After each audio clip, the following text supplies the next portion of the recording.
We table issues relating to the arts and entertainment for a riveting discussion, of course, without fear nor favor. The question the presenter asked them was a dumb question. You need to speak the fact and move.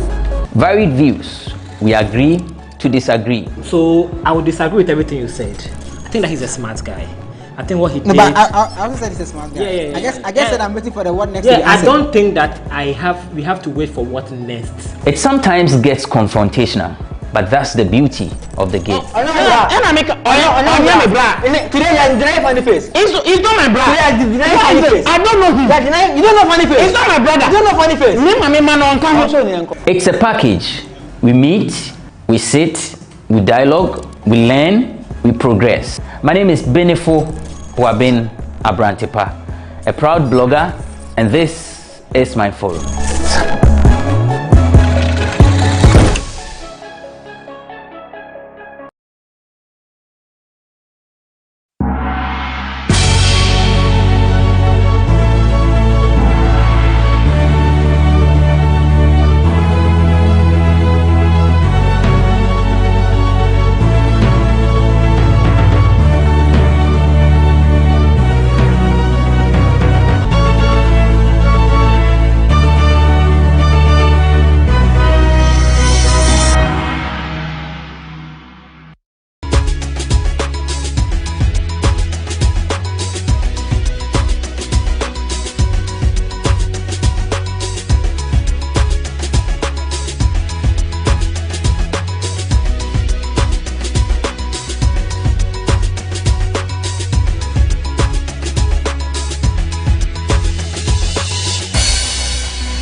Crime and its related activities continue to be among any country's biggest concerns, and the case of Ghana is no different.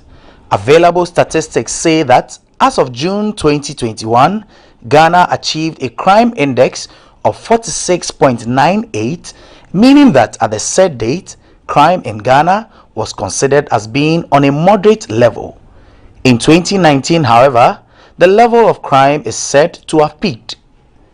Despite these statistics, there continues to be reported cases of crime that have led to loss of properties and deaths across the country. Daylight robbery has become a major cause for concern in recent times, with mobile money vendors and shop operators being major victims. Robberies in traffic used to be a thing people only complain about as being rampant at night, but the stories have changed. In the month of September alone, and in the space of 1 week, there were some 4 major robberies recorded in Accra, as they were reported by major news portals in the country. On September 20, 2021, a robbery syndicate tailed a woman from a bank in Abeka in Accra and robbed her of an estimated amount of 29,000 Ghana cedis. 3 days after, another robbery of similar fashion happened at Kwashiman, where a man was shot in a daylight robbery operation close to a Bank of Africa branch. At Sampa Valley near Wager Barrier on Friday, September 24, 2021, 4 robbers on 2 different motorbikes carried out another successful robbery. and there were many others. But one thing all these cases have in common is that the perpetrators of these crimes move around on motorbikes, making it easier for them to escape. In this GhanaWeb special, we zero in on crime. Media personality Bridget Otu recounts how two men robbed her shop some weeks ago. So the incident happened around 9 a.m. I was at the main shop, so I have two shops. I was at the main shop and an unknown number called me. I picked up, then I could hear. In fact, to be very honest, I didn't even realize it was my shop attendant who was calling me. And, you know, she was screaming, crying, "Madam." But when I heard money, I knew, okay, that's Doris. So, crying, "Madam, save me, Madam, Omuji too," things like that. So I was a bit like, hey, I just said, "Doris, calm down." Fortunately, there was a mason I work with in the shop, so I just told him to run to the other shop, that something is happening there, while I was on the phone with her. Then a friend who was also there to buy, I asked him to move his car so that if anything at all, he can bring her to the other shop. So yeah, so they moved there, and then they brought her to the shop. It was when she came in that she told me that the entire story, that two guys were on a bike. In fact, they had passed the shop, but then they turned and came back. And when they came back, she had her head on the table. She was reading. So she got up, she thought they were coming to buy cement. She walked up and the guy showed her the gun, that she shouldn't scream. And that is because there's a neighboring shop. They also sell cement and rent wheelbarrows and tile cement and all that. So she kept quiet and the guy ransacked her and got 500 cedis. And then he took the mobile phone and then they told her to sleep again. So she slept. Then when they moved out, they were going to the next shop. And the neighboring shop had seen what was going on. I think he had suspected that maybe like what's happening in Bridget's shop. So he was ready for them. So Gomez charged on the other attacker when they ran up to him and said, like, then what does he have? And he tried to fight them. I think the second guy also had a gun. So when he saw the second gun, so at this moment they were shooting, by the way. So when she saw the second gun, then he ran. So he also ran. It was at that point that my girl also started running. And I think she was asked to go and hide in some block factory around. Yeah, so she told us, she told me her side. So I called Gomez. At the time I called him, that's my neighbor's shop. He didn't pick up. But second time he picked up and he told me this is what had happened. And in fact, even though he ran away, he went to get somebody else to chase the guys and see if they would find them. And they never found them. So yeah, police came, I think, met them first. We hadn't gone there because when it happened, I told them to close the shop. So we closed the shop.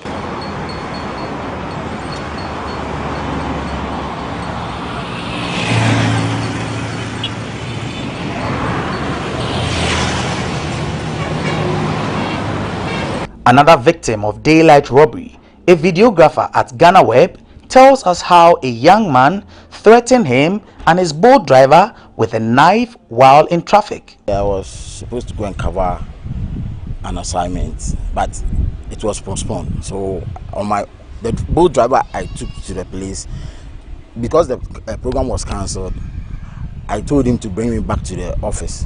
So we used the Tigo office stretch through Asylum down psychiatric hospital. You are talking about the Tigo head office? The Tigo head office. Okay. So from there we get to the SU Towers traffic light.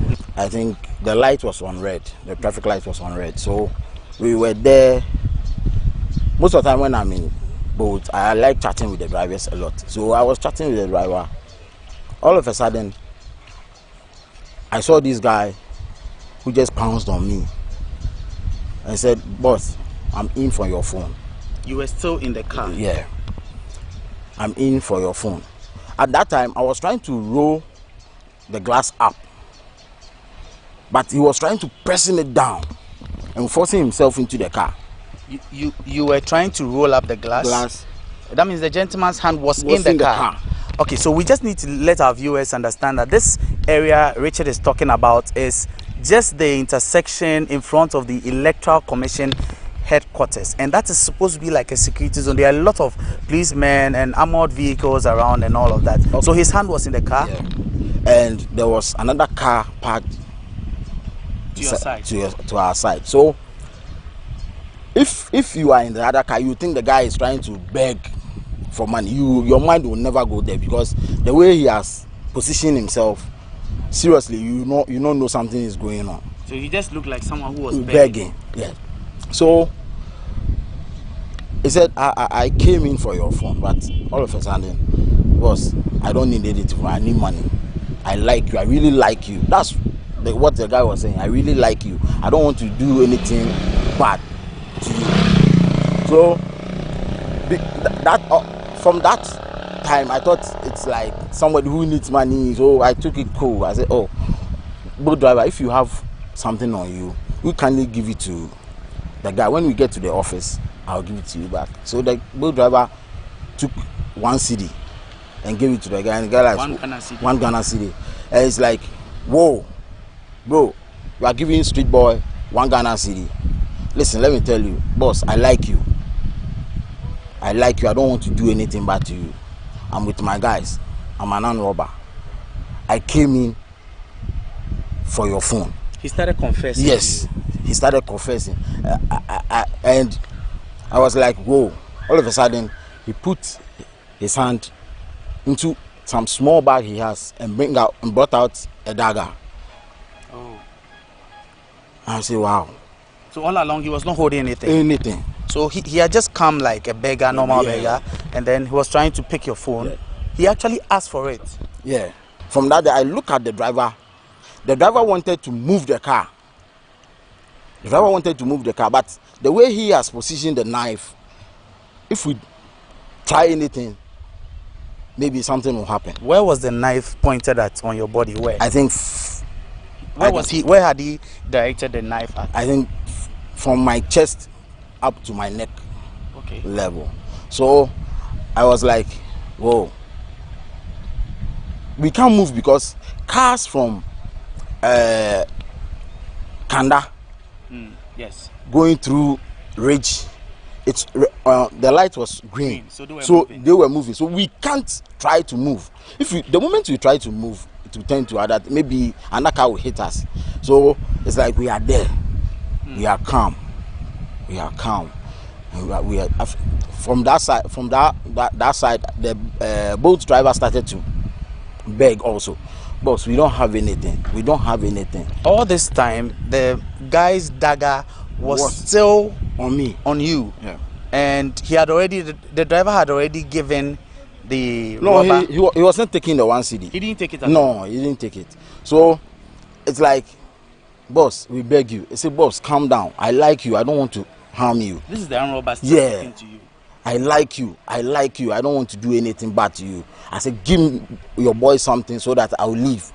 Okay, boss, we don't have. Don't worry. Take this. I promise you. If I have, I will give. I don't have. It's like, boss, I like you. I like you. And he took the money. That's the 1 cedi? The 1 cedi. He eventually took the 1 cedi. He took it and we turned and we did not see the guy. The Ghana Police Service has assured citizens it is doing everything possible to put an end to crime in the country. The Acting Director General of the Public Affairs Department, ACP Kwesi Ofori, tells us how the service intends to achieve this. Following there are 2 or 3 broad daylight robberies, the police quickly revised its strategy in confronting these menace. By so doing, the Accra and Tema Regional Police Commanders, including their divisional commanders, were summoned to the police headquarters by the Acting Inspector General of Police. We brainstormed, to bring our new strategies, which ran into late night. And I can assure you that the deployment made in the city, for now, have been able to stop this menace. In addition, also intelligence-led operation have zeroed in on some of them, and they are presently incapacitated in terms of operating violently on our streets. Therefore, the measures put in place are very effective and were directed, targeted at those criminals. So as I speak to you, you might see a lot of police personnel at intersections, joints, and throughout the city. We have the static, foot patrols, and vehicular, supported by intelligence-led operations. So far, so good for us, not only in Accra and East outlying areas. We've also deployed heavily in the Bono East, Bono, and the Northern Corridor, where our special anti-robbery operations are going on. For instance, in the Bono East, we've been able to dismantle that network for now, and some been arrested and sent to court. And therefore, we've intensified our operations. And the Northern Corridor, that is the Savannah, Northern Region, Upper East, Upper West, all those areas in the Northeast are dear to the heart of the police administration, and we'll do whatever it takes to make sure that we clean those corridors in terms of criminal activities. And as I speak to you, even in the Afram place, recently the Inspector General of Police, Dr. George Kufu-Dampare, visited Afram Plains and its outlying areas. And as you know, it is a huge, food production area, and armed robbers are used to attack market women.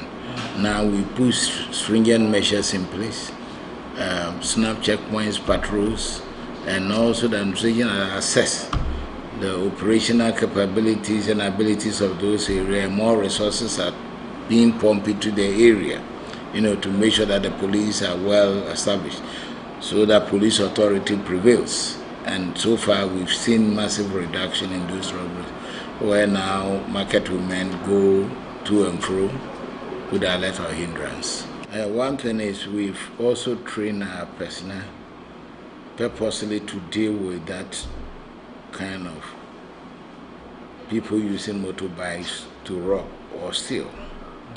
And we have the rovers. You might have noticed new bikes on the streets, and they are called rovers. It's a motorbike assault team, and that assault team has capabilities to stop them, and they have all it takes, to stop violent crime. And the number, the motorbike have been increased by even 40% now on our streets, and they are assisting in these well-coordinated operations under the Director General Police Operations. Let me use this opportunity to assure Ghanaians that the police will do whatever it takes to make sure that their safety is guaranteed. We are doing everything possible in all the 16 political regions of this country to make sure that peace and security thrives all day throughout. In spite of our limitations, challenges, and what have you, the police administration is so concerned and is deploying and directing affairs in a well-coordinated manner to make sure that miscreants, criminals, are put behind bars. And ever since Inspector General of Police assumed office, we've seen greatly a paradigm shift with aggressiveness in combating violent crimes like robbery, among others. And we'll continue to do so. So far, for the last 2 weeks or so, the country has been very calm, no serious recorded robbery. But let me also use this opportunity to advise members of the public that people should be very careful about their personal security, workplace security, among others. When you deal with cash, you should put stringent security measures in place. Like we always say, like those doing the momo, look by the roadside and the trees, on bicycles, in communities, people display money sitting and doing all this kind of. But I believe the telcos also should have a second look, about making sure that they operate from safer grounds, safer stores and so forth than what we see. And I believe you can go around, you can see even under trees and so forth. And it is not safe for people to be transacting money business, that way. But nevertheless, police, we are so determined to make sure that we protect all, and we will continue to do so, marshalling our strength, putting our resources at the doorsteps and services at the doorsteps of our people. A security analyst, Adam Bona, is of the view that people need to take their personal security seriously. Streetism, these young people on our street and street hawking, because then you actually don't know who is a hawker, you don't know who is a beggar, and you don't know who is a criminal. If we can reduce street hawking, if we can reduce street begging, and we can reduce, all these people who are on the streets doing one thing or the other, which our law doesn't permit. This incident of robbing people on our, major intersections will be a thing of the past. But I know that the police is reinforcing, is putting more people at various checkpoints to ensure these things don't happen. I want to also urge that a lot more resources should be given to the police, motorbikes, because most of these guys who are committing these crimes are using motorbikes because it is easy to get away. But if you are using a vehicle, how do you chase a motorbike? You could use a walk path and you cannot go on there. And so, apart from that, we should be alert. And citizens, don't roll your glass down if you feel you are not safe. It's difficult if using a vehicle that have air conditioning. Sometimes petrol is expensive or fuel is expensive. So most people it's not everybody who also likes air conditioning anyway. But we should be alert. Most cars are now centrally operated. You can lock the doors by your side, and as much as possible, let your glass be up when you are getting to traffic stops. That way, it becomes difficult for criminals to see you as a sitting duck. So these are things that I think we would have to do as a country to reduce the incidence of violent crimes.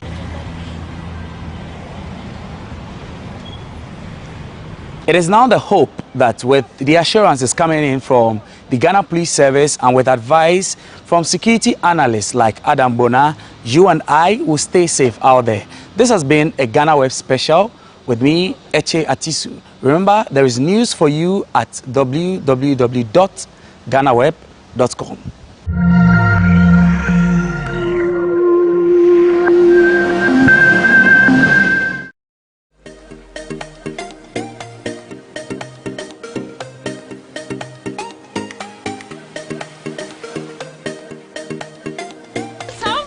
Come to the Milani Farms for your share.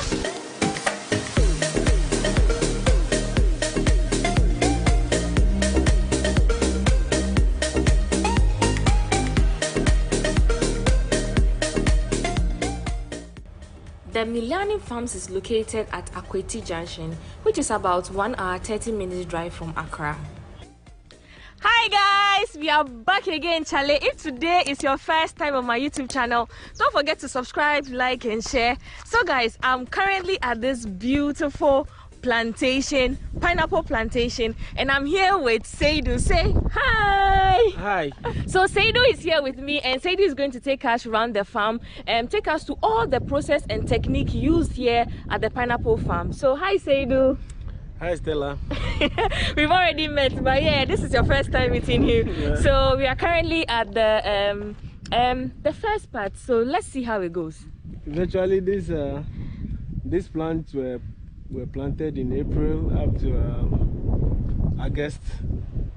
So virtually they are some 5-6 months old. This field is about 180 acres fully planted, and then we are expected to start harvesting it from next year June. Next year June. Yes. Okay. So that's when we are starting to. So they are in their various stages of growth. Herbicide has been applied just some 2 weeks ago, so you can see the weeds turning brownish and dying, leaving the pineapple. What is the first stage, like the first stage in pineapple production? The first stage, yeah, it depends. I mean, you can start either from the land preparation or the seed production, but logically you should start from the land preparation. Yeah, I mean, you need to clear the vegetation if there is vegetation on the field.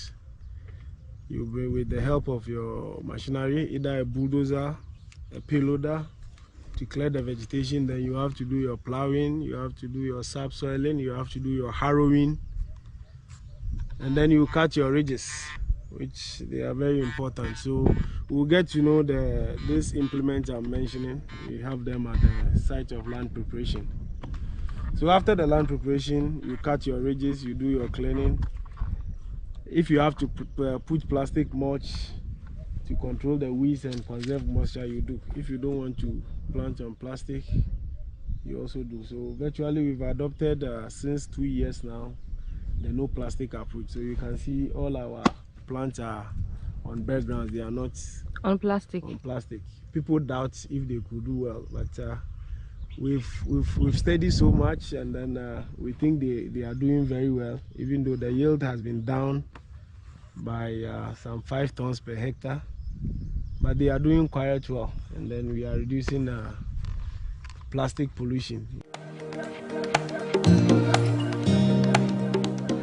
We are currently at one part of the farm. Where are we now?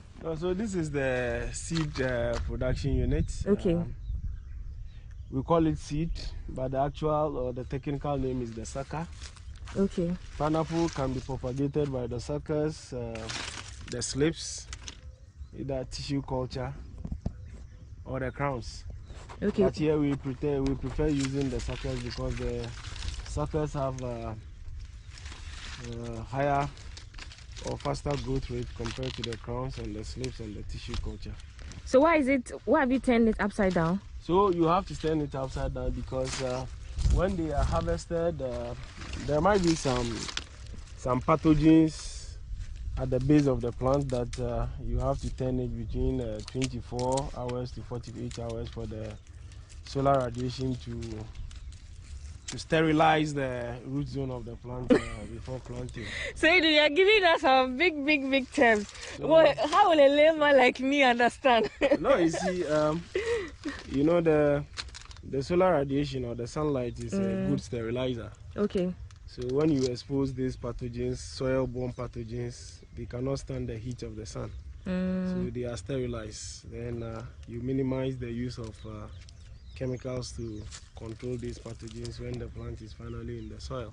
So how long does it stay like this before you plant them? A minimum of 24 hours, and then it can stay a maximum of 2 weeks when it is like this. Okay, so how do you get this? Do you get it from the existing old pineapple plant? Yes, or after harvesting, yeah. The mother plant, you call them the mother plant. After harvesting the fruits, when you decide to go for seed production inside of the second crop or the ratoon, you have to do the slashing to stimulate the seed to come. So the seed starts coming. I can harvest one for you here. This is a seed. This is the mother plant. The mother plant is here. The fruit has been harvested and it's producing seed down here. So you just have to then you just pull it. Pull it carefully. That you then you put it. So that is the seed for you. So what happens? Do you get rid of the old mother plant? No, this mother plant can produce you, each plant on the average can produce you about 3 to 4 seeds after the fruit has been harvested. So they don't produce it at the same time. So you harvest the first batch, second batch with the good nutrition and then good rainfall. You can harvest it for continuously for about 8 months. 8 months. Oh, okay. So how long has this one been there, like this particular mother plants? Yeah. This fruit were harvested I think in May. In May. So it has been there in May. So let's say it has been there for about 5 months producing. So it can produce up to January or maybe February. Then you get rid of them. You can get rid of them. Oh, okay. Then they go and follow for about 2 years more. Then we start plowing and preparing land for the next planting. For the next plant. Oh. So guys, I hope you're enjoying the video so far. And we are learning a lot from Seidu.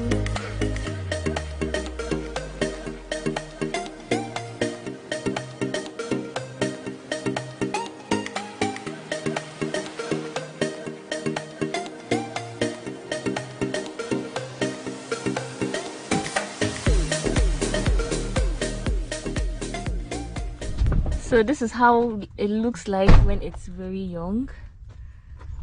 How many weeks is this? This should be about 10. This is about 8 weeks old. 8 weeks. 8 weeks plant. So it's left with 12 weeks for harvesting. 12 weeks. Okay. So what happens? Are there instances where after 12 weeks the fruit doesn't look too big, so you decide to wait a little longer, or whether it's big or small, you harvest? They are maturity from the time of flower induction or forcing, depending on how you call it.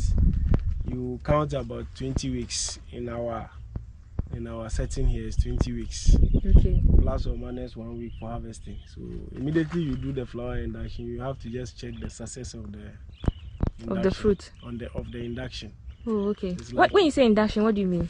You have to synchronize the flowering. You know, pineapple, when you leave it, you don't synchronize the induction. They come one here, one there at their own time. So you just have to harvest one here, one there, and they can spend about 2 years. But you want the fruits at the same time. So you have to put some hormone, calcium carbide or ethylene gas or ethaphone to induce them at the same time, synchronize the induction to produce the flowers. So when you do the induction, you expect the flowers to come out after 6 weeks. Oh, so okay. It's like you are impregnating them. So you have to do the pregnancy test. Oh, okay. After 14 days, you do pregnancy test. So this is how the pregnancy test goes. Okay, let's go and see how the pregnancy test goes. So you see, after 14 days, when you induce them after 14 days, you see the pineapple coming. Oh, okay. So you cut. After 14 days, you see the sign whether it has responded to the synchronization or not. Oh, okay. So you see. So this is the pineapple going. Oh, okay. That's the pineapple. So this one, actually, if it's in the soil, it will grow to become a pineapple like this. Like this. Like this. So after 14 days, you have to do the pregnancy test to check whether it has responded. It looks like Seidu is very much interested in the pregnancy bit.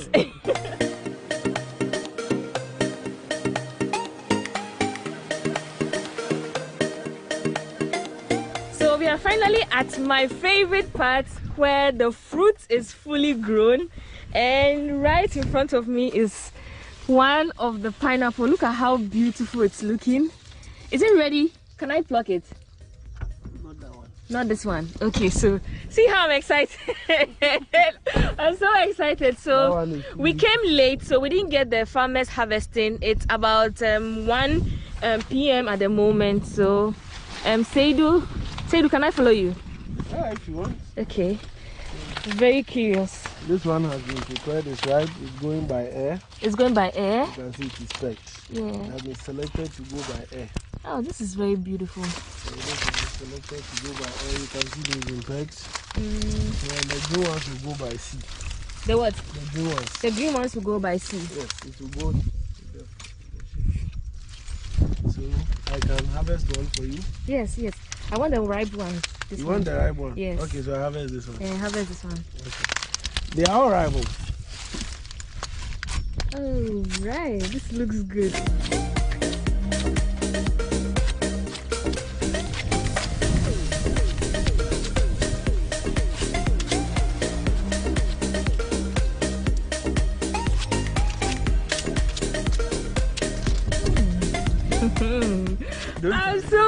I'm super excited. I'm going to eat pineapple fresh from the farm. Yeah. So guys, this is official tasting of the fruit. I will be the only judge here to see if the fruit is sweet or not.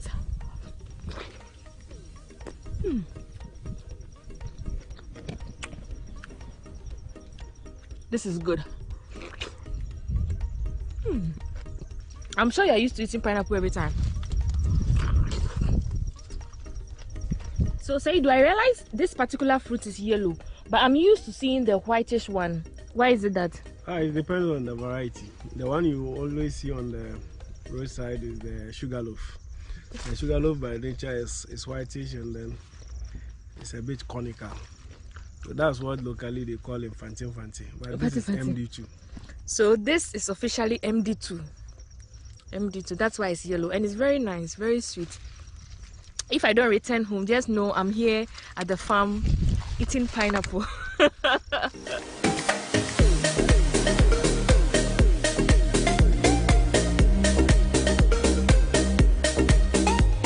So I see that some of them look very ripe. That is like they are very yellow. Others too are green.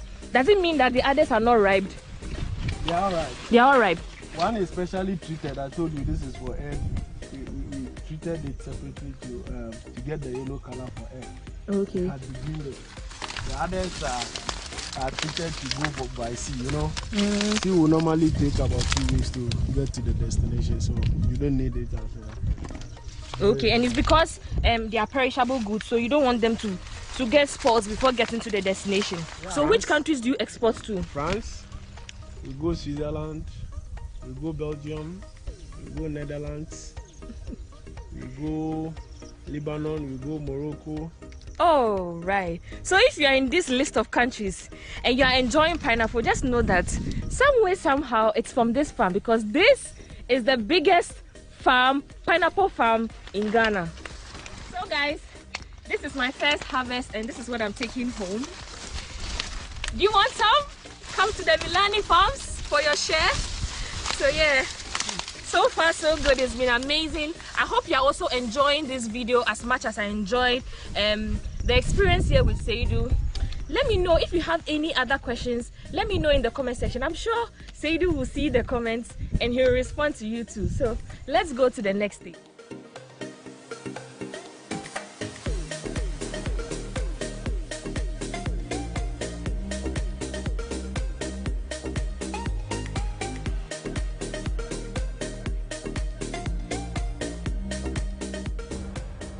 The good part about Milani Farms is that they created their own dam, which is the only source of water for the farm.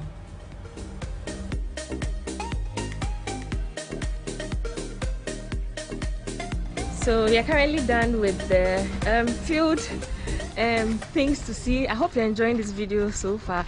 So Seidu is currently taking me to the packaging area and we are going to see all the things that happen before it goes for export. Do you also sell to locals? No. You don't? Only, yes. Only exports? For processing. Local companies that are doing processing for exports. Okay. Before the load will come, we fill this water with 15,000 liters. Okay. Water into the tea. And then we add 1.2 kilos of chlorine. Of chlorine, okay. Chlorine. As a disinfectant.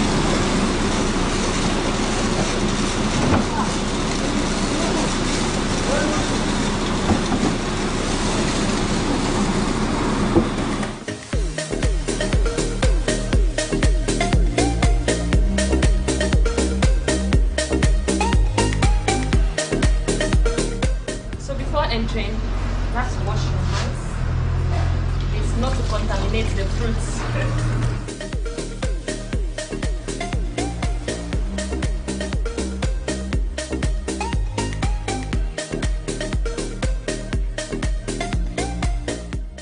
Right after washing, the pineapples are coated with wax which protects them from pathogens and prevents them from dehydration.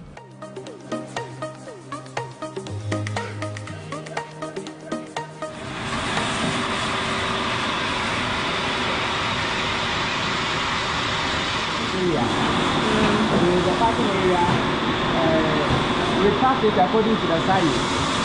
The lady over there, she packs size 8. Okay. That's the 8. When I say 8, it means that the 8 in the box.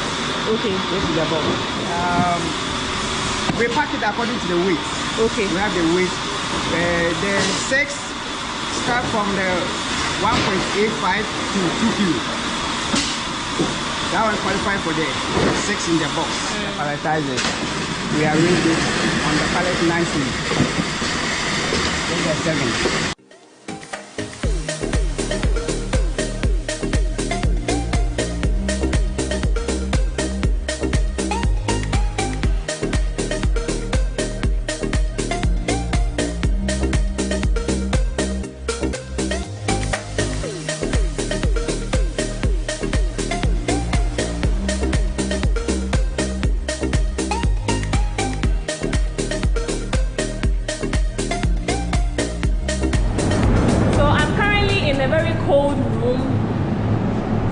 What happens here?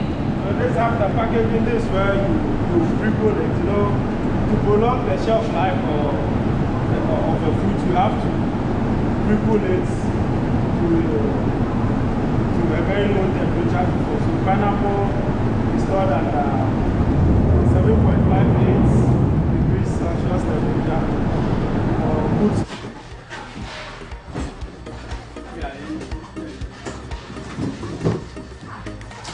So this is how the boxes look like.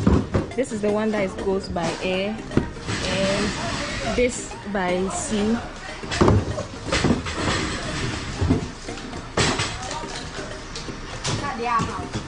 So guys, say thank you to Seidu for me. He took his time, took me everywhere, both the field and the production house and everything that happens here. So if you see him, please buy chocolates for him on my behalf because he did.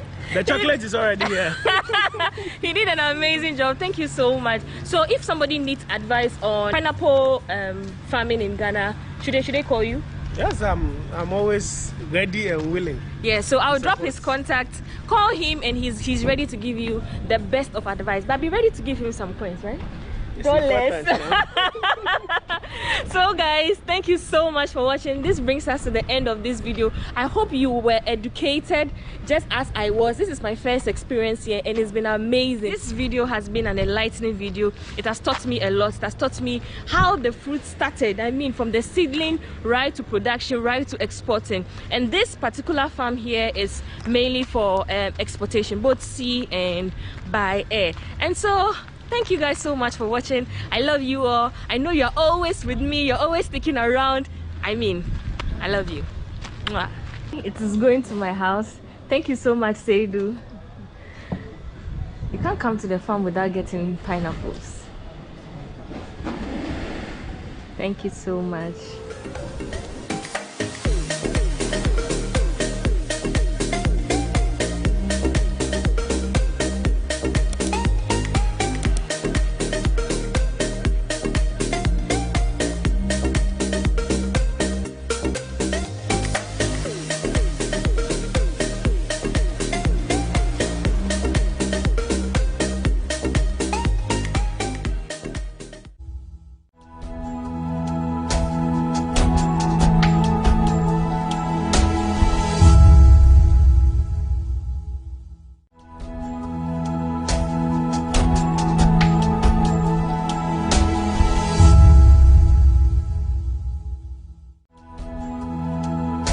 Mrs. Patricia Dovi Simpson. We also have the head of HR Shared Services at Multimedia Ghana Limited, Mr. Raymond Labi. And our very special guest who will make the substantive presentation, the committee chair who also doubles as the rector of the Ghana Institute of Journalism, Mr. Professor Kwame Kwansa Edu. So, ladies and gentlemen, before I invite Professor Kwame Kwansa Edu for the substantive presentation, let me invite the Chief Director, our very beautiful Mrs. Mamle Andrews, to give us the welcome address.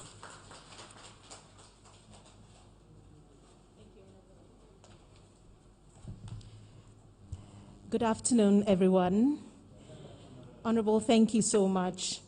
I stand here on behalf of the Minister for Information, the Deputy Minister for Information, and the entire management of the Ministry of Information, and would like to say that the Media Capacity Enhancement Program is a media support program that was conceptualized by the Ministry of Information, and it is aimed at assisting the industry to continuously enhance the capacity of practicing journalists within the media landscape.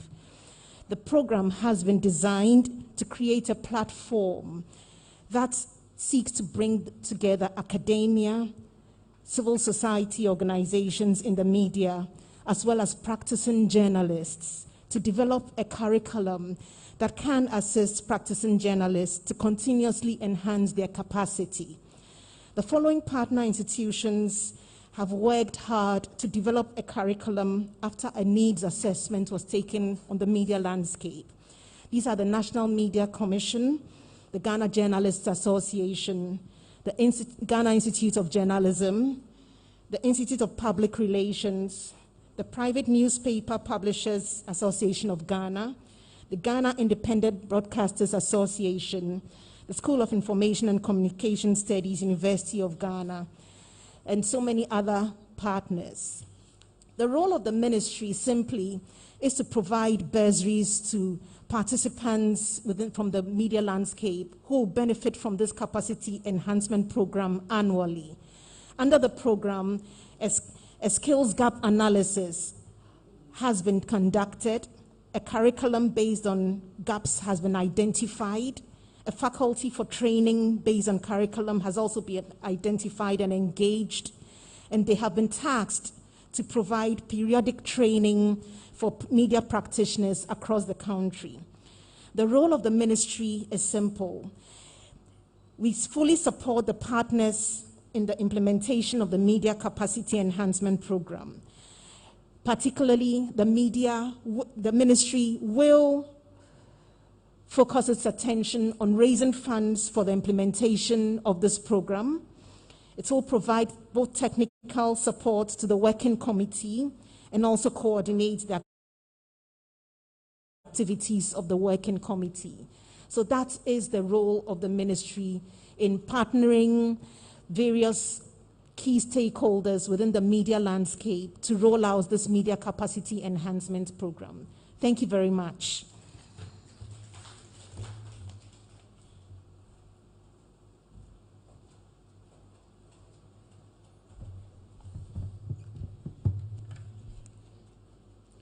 Thank you, Mrs. Mamle Andrews.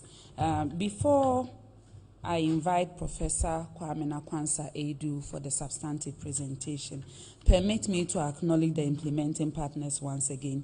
We have the National Media Commission, NMC, the Ghana Journalists Association, GJA, Ghana Institute of Journalism, Institute of Public Relations, IPR, Private Newspapers Publishers Association of Ghana, PRIMPAG, Ghana Independent Broadcasters Association, GIBA, and School of Information and Communication Studies of the University of Ghana.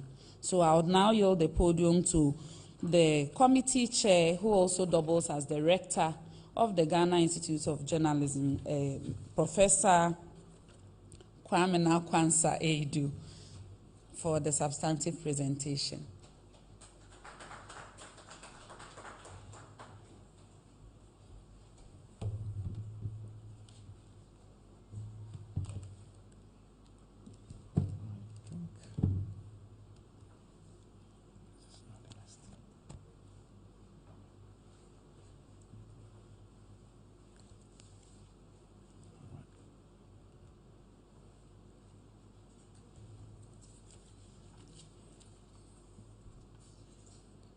Thank you, Honorable Deputy Minister. Our purpose this afternoon here, as she said, is to launch the Media Capacity Enhancement Program. A little bit of background. The growth in the media landscape has come with concerns of lowering professionalism and a concomitant increase in disregard for ethics. These have resulted in waning public trust and confidence in the media and press freedom. The situation is especially concerning because it has the potential to reverse years of progress in press freedom and erode public confidence in the media. Such developments will have a detrimental impact on the media's ability to effectively play their watchdog role and to help generate transformative change through facilitating access to appropriate and credible information. The increasing problems of the media has been attributed to the following factors in Ghana: general capacity gaps of the media, absence of a broadcasting law to regulate and sanitize the broadcasting sector, lack of transformation in media institutions, decline in reporting quality, low level of professionalism and inadequate training and competence gaps, lack of funding, lack of requisite resources, lack of training institutions, poor working and conducive conditions, inability to maintain quality and retain relevant people, and financial sustainability and viability of most media outlets. As you can see, these are quite hydra-headed issues that we have to deal with here. But the Media Capacity Enhancement Program seeks to tackle at least some of these concerns. So the objective of the program is to help position the media to effectively play their watchdog role in order to help consolidate our democracy for national development. Some of the specific objectives include the following: improvement in qualitative and effective reportage, increased professionalism in the conduct of both media personnel and media houses, awareness and increased desire and skills in how to hold duty bearers accountable, specialization in areas such as education, health, sports, etc., for deeper understanding and effectiveness. Now, the target beneficiaries. It is expected that the program will benefit a host of different people and groups. These include reporters, correspondents, commentators, producers, directors, social media executives, anchors, editors, program directors, production teams, video, motion, camera, sound, lights, technicians, etc., owners of media organizations, media critics, analysts, and civil society organizations. The understanding or the idea is that all of these individuals and groups have a significant part to play in getting the media to play its role in national development and nation building. The expected results are: we would expect that the following outputs and outcomes would be derived from implementing this initiative.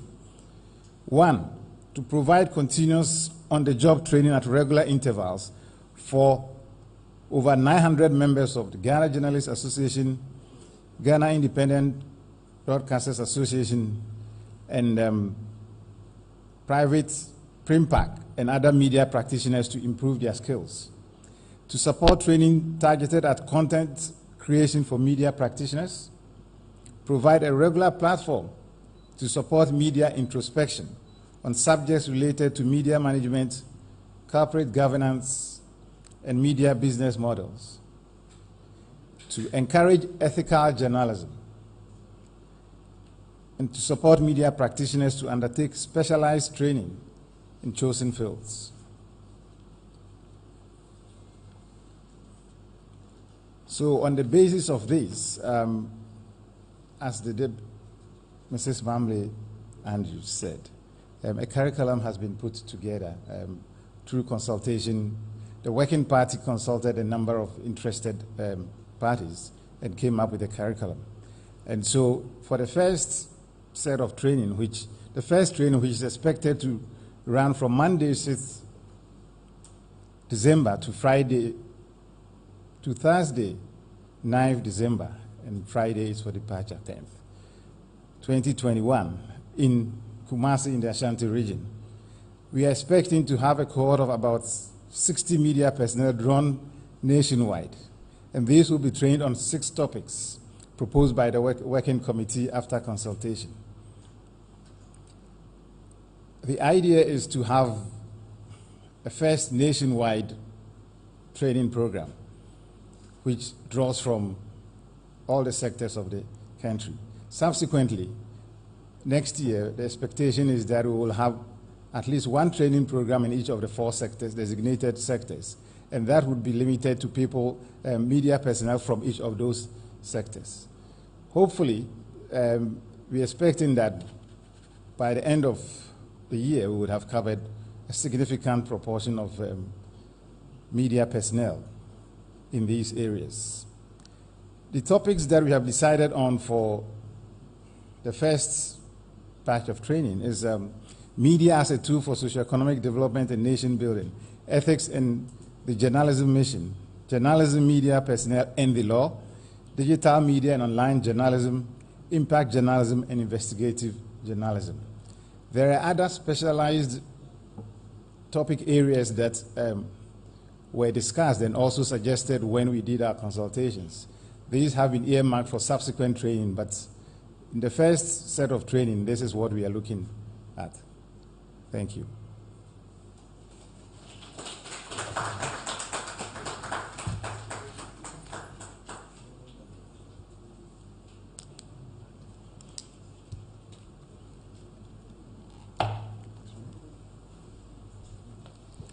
Thank you, Professor.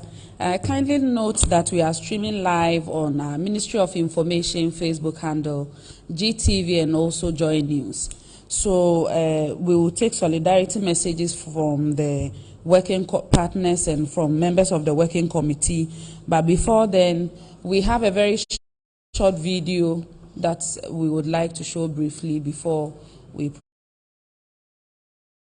proceed.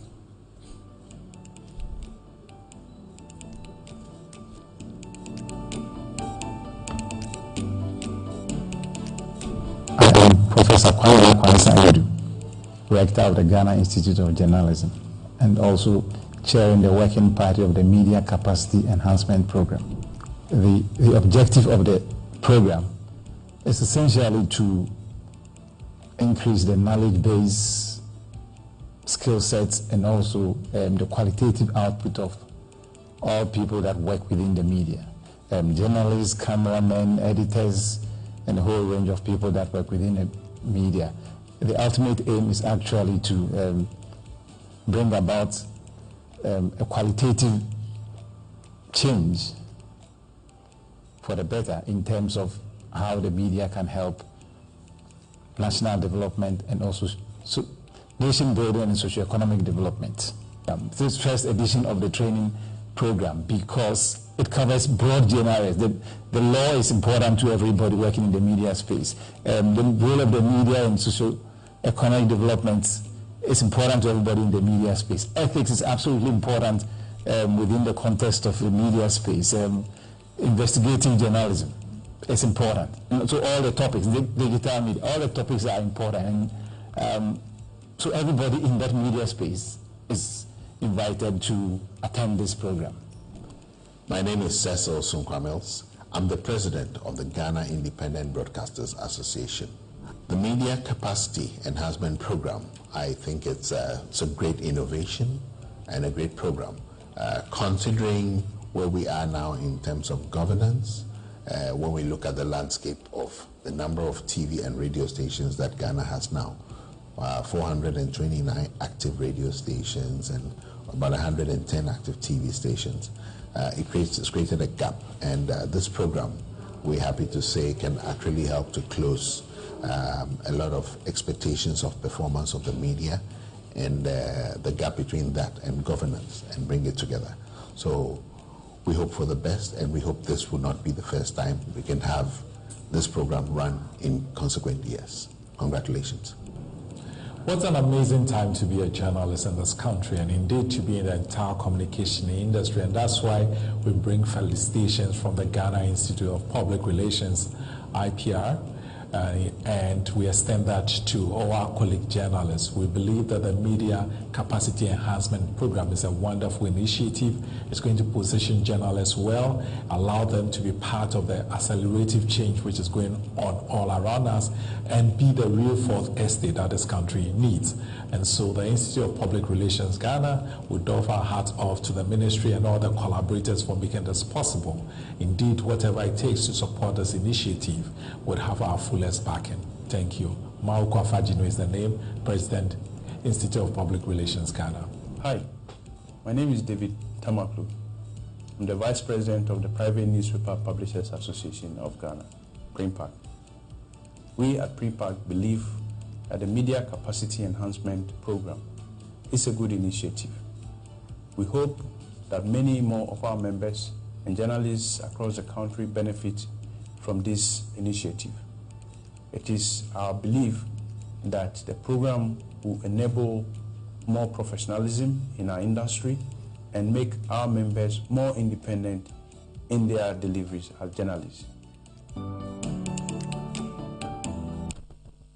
We'll now go for the solidarity messages, and we will start off from GIBA, Ghana Independent Broadcasters Association.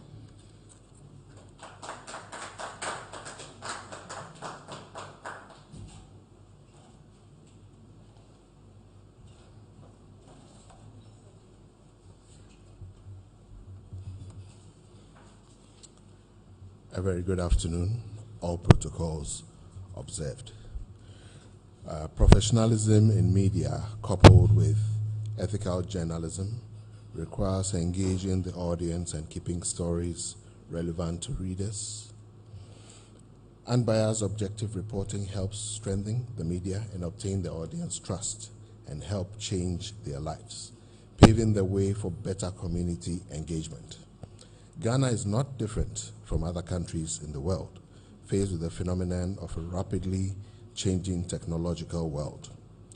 As broadcasters, GIBA puts a premium on effective communication skills, as our mandate is to educate and inform our audience, listeners and viewers together, while holding governments accountable to the people and at the same time entertain them in such a manner as does not touch on the sensibilities, while being aware of possible cultural differences among people of varying demographics. We therefore are constantly finding avenues for capacity building for members. This being the case, GIBA readily accepted the mantle of joining the team in assisting the Honorable Minister to work towards the realization and actualization of this great initiative of capacity enhancement for the media. To be able to achieve effective communication, GIBA is of the belief that a good education in media ethics and communication skills cannot be overemphasized. We encourage all media persons to take advantage of this unique opportunity and help make it a great success in order to make the Ghanaian media landscape a model for all. We take the opportunity to congratulate the Honorable Minister and admire his tenacity to make sure that this program sees the light of day. Well done to the team who tirelessly assisted the Minister to get the program this far. GIBA wishes media persons all the best. Long live Ghana, long live GIBA, and God bless us all. Thank you.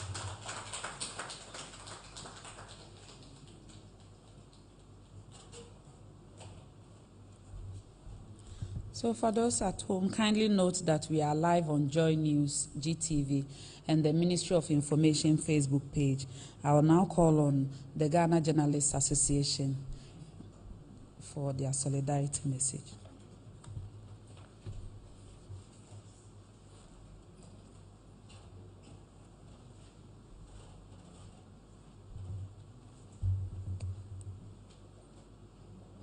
Deputy Minister of Information,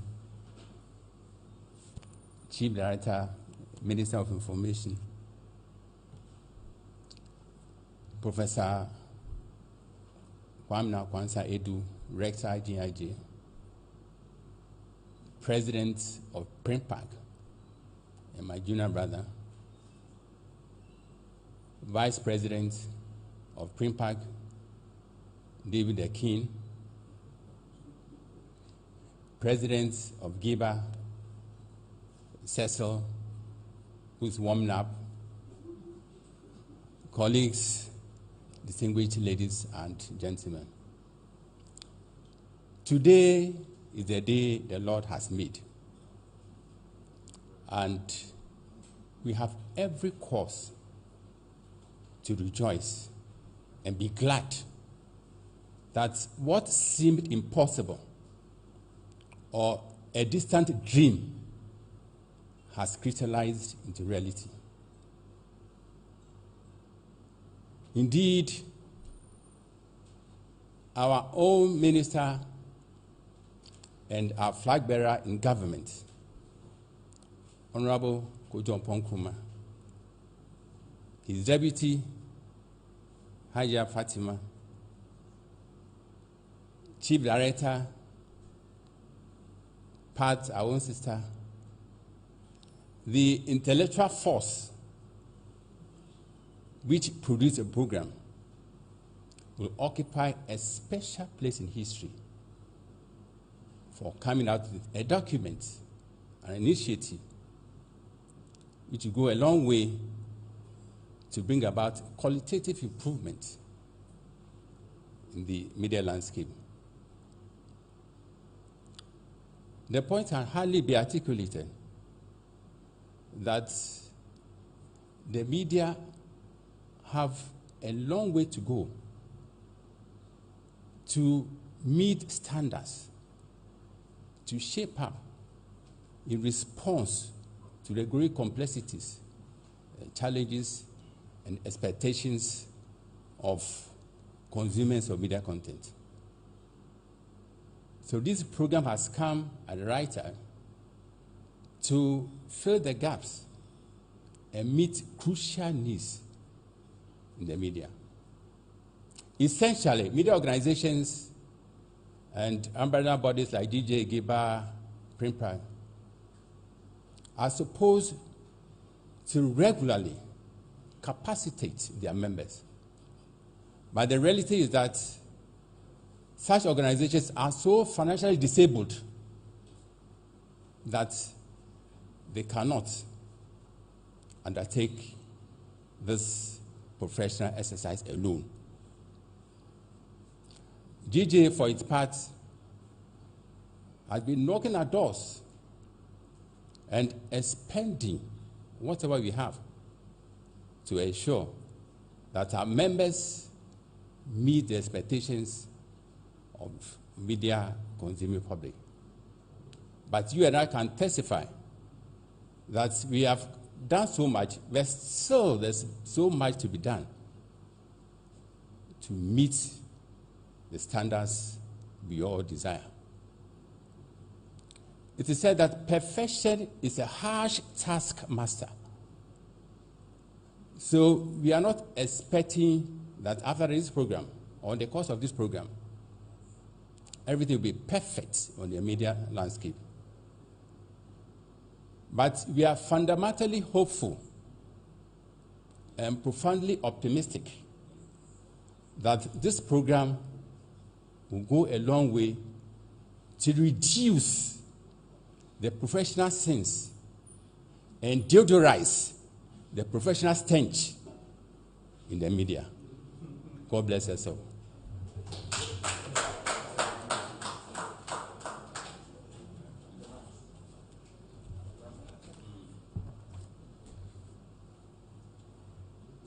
Thank you, Mr. President.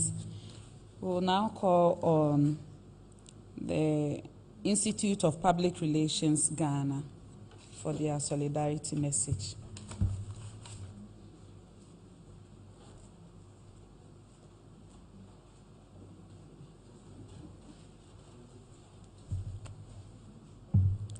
Thank you very much, Deputy Minister of Information. So, it is said that three things principally make news: people, organizations, and issues. And for the Institute of Public Relations, being the chief architects of managing the image and reputation of people, organizations, and issues, we have a big stake in ensuring that this media capacity enhancement program will be successful, because the very reportage of journalists, or the issues that journalists bring about, are things that impact on the persons that we manage within our organizations, impact on our organizations as a whole, and also the issues that may be connected to our organizations. I've had the opportunity to see the content of the program, and we believe that it's been very well done to afford journalists the fundamentals of understanding the issues or the theories that underpin their professions, that can help them to weather the storm or navigate the difficult task of making editorial decisions on what to publish and when to publish. The Institute of Public Relations Ghana therefore fully commits to supporting the program, and we are available to offer resources as we may be able to ensure the success of the program. Investments in capacity building is very key. And some of our organizations, as well as the Institute itself, have been in the forefront in previous times in building the capacity of journalists. But we think that this being a coordinated program, it's a very worth-noted activity. I want to commend the Ministry of Information for putting this together, and we are fully supportive of the program. Thank you very much.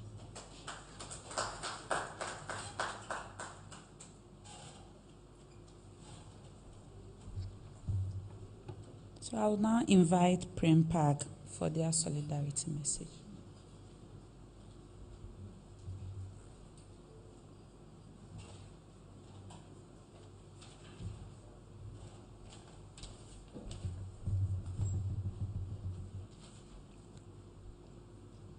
The Honorable Deputy Minister, Chief Director, Ministry of Information, my President, the GJA President, GIBA President, all other protocols observed. It is an honor to stand before this august audience to deliver this solidarity message on behalf of the Private Newspaper Publishers Association of Ghana. First of all, let me, on behalf of the Executive Committee, and in fact, the entire membership of PREMPAC, commend those who initiated this laudable capacity building project aimed at equipping Ghana's media practitioners with new skills and knowledge to promote our professional and career advancement. This is commendable in the sense that any profession that does not have ways of improving the knowledge and skills base of its members will soon find that profession fading away and losing its importance in the scheme of things, because it will surely be consumed by the ever-emerging changing trends in today's modern world. It is therefore obvious that through these various sessions of this laudable initiative, media practitioners will, in the coming days and months, recapture their pride of place and importance in society as members of the fourth estate of the realm, which we almost lost due to the lack of capacity building programs, lack of training, and refresher courses for our older folks and even practicing media professionals. To the Honorable Minister and your able team, we say kudos for this initiative But going forward, Primpack suggests that we should also look for ways of organizing training programs on some specialized areas of our national life, like economics, banking and finance, health, education, oil and gas, and the like. Because recent research has shown that lack of specialization in the media today is one of the factors responsible for low patronage of newspapers, especially private newspapers in this country. Honorable Deputy Minister, while reiterating Primpack's commendation and gratitude for our inclusion in this laudable exercise, let me advise my colleagues in the media against needless sensationalism that have the potential of serving as a recipe for chaos in the country. And let us also practice our profession mindful of the need to abide by the ethics of our profession. Thank you very much for your attention.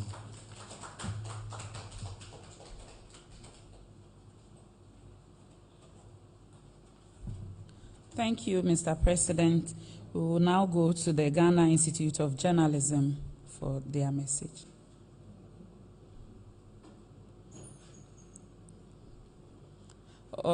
Okay.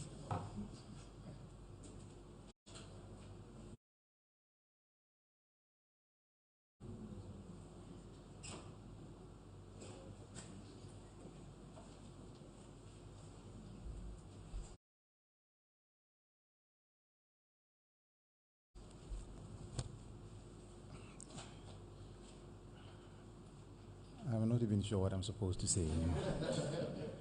No one said I was going to do this. I tried to push it onto my deputy and he resisted fiercely. But anyway, we have been, GIJ actually has been part of this conversation from the beginning. And from where we sit, we think this is an absolutely fantastic initiative. And what we find most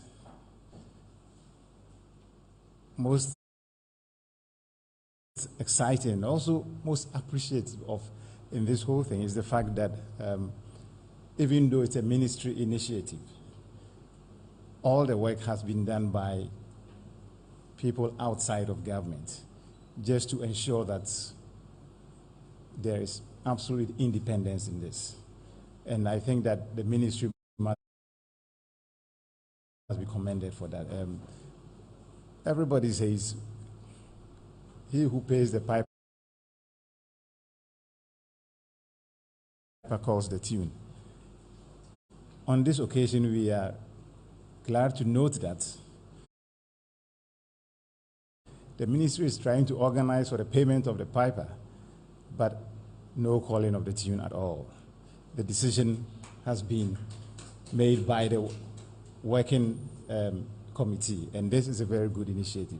Ultimately, we all are aware that there are gaps in the media space, and that for the media to play its role of informing, educating, entertaining, a whole lot of things need to be done for us to bring the media to the level where they should be. And so this initiative, we can only say, is very much welcome. And we can also say that the opportunity to allow all interested parties to participate and to come up with something that the media finds worthwhile and worth engaging in is very much appreciated. The previous speaker, Primpack president, mentioned about specialized areas. They are actually areas that we consider.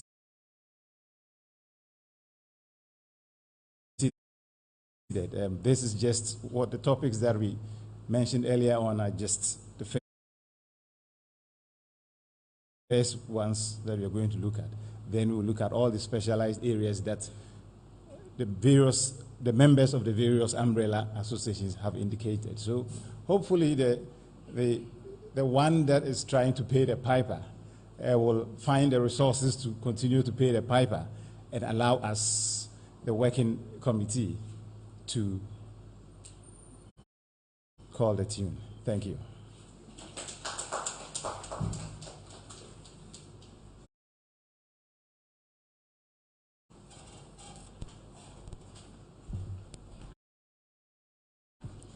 Beautifully said. Thank you, Prof. Kwamina Kwansa Edu. We are joined by the chairman of the National Media Commission, Mr. Yaobwedu Ayeboafo, virtually. He couldn't be here due to circumstances beyond him, but he's been able to join us virtually. So we'll go for his solidarity message. Well, yeah, I'm sorry that I cannot be physically present, but it's unfortunate, but I apologize to everybody because this is a momentous occasion that anybody who wants the good of the media in Ghana must applaud. For us at the National Media Commission, and for me personally as a media person, is that any attempt by the states to empower and enable journalists to perform their duties, with capacity, must be encouraged and enhanced, because some of the time our media have erred, not necessarily because they intend mischief, but because of lack of appreciation and understanding. And what they need sometimes is just a matter of orientation to enable them appreciate the issues and put them in proper perspective. It is our hope and our prayer that both the lecturers who have that opportunity of offering their services in leading and the journalists who have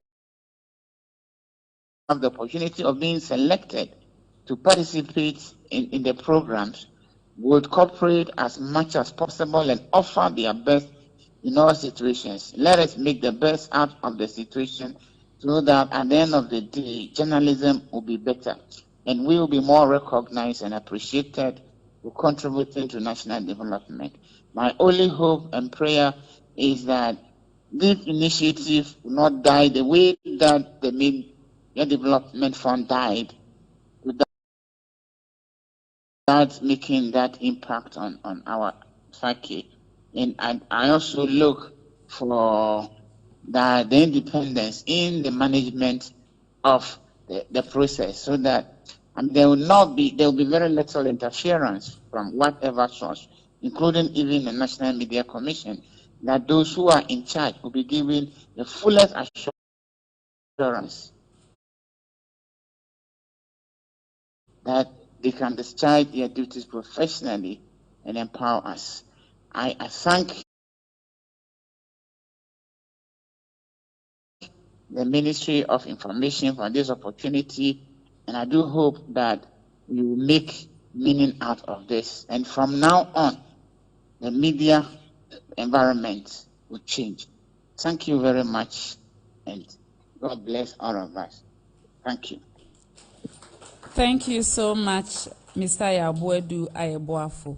So I know Chairman was the chairman and Professor Kwamina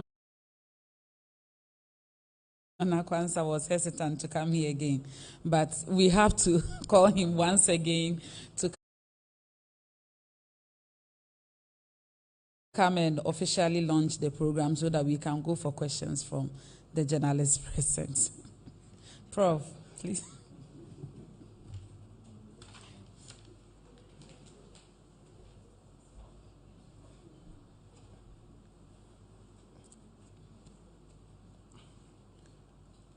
I think by going up and down, I'm getting my daily exercise, so I'll take it like that. Okay, so we know why we are here. Various speakers have spoken about the importance of what we are trying to do here. So I'm going to be very brief and say that by the powers invested in me as chair of the working party of the Media Capacity Enhancement Program, I declare this program launched. Thank you.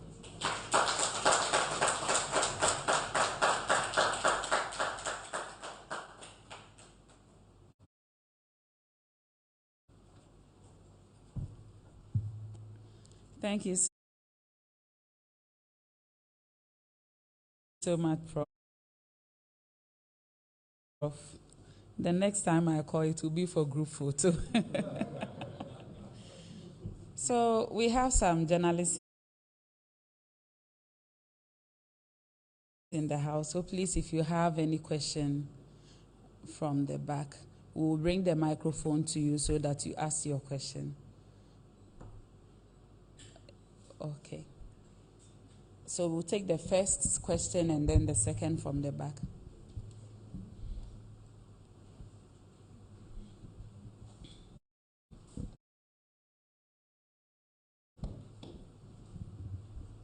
Good afternoon. Thank you, Honorable. My name is Paul Nyuja-Dalafo. I report for Daily Statesman. And I think we all have to applaud the leadership for coming up with this initiative. But that does not go without saying that several initiatives have come and gone, and yet we are seeing many. And I want to find out that how do we stamp out misinformation in the media space without engaging the journalists or the reporters themselves.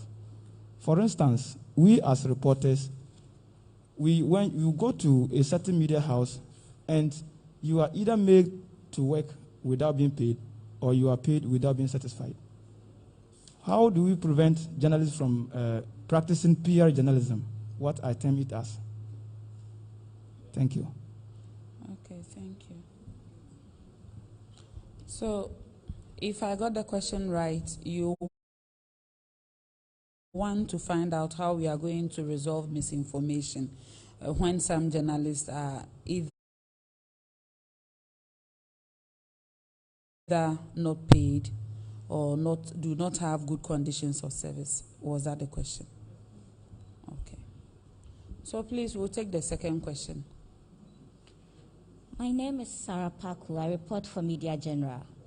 Okay. Quite a beautiful program outline, but Minister, in the state where we have most of the media houses being owned by businessmen and women who are affiliated to political parties, as well as politicians owning media houses, where media practitioners are being made to compromise on professionalism. How certain are you that after this program, we would have media personnel not being compromised from the same media houses they are going to report from? What has been the engagement with these media owners who are politically affiliated? Thank you. Okay, thank you. So if there are any questions, we'll take the last question before we go to the committee for answers. Are there any questions? Okay, so we'll take the last question. I wouldn't say it's a question. It's okay. Just a brief okay. remark. Okay. My name is Akwasi Ajibendia, currently the acting chair of a group calling itself the Editors Forum. Okay. We haven't officially been called to give any solidarity message, but I think on my own behalf and on behalf of the association, we can throw our weight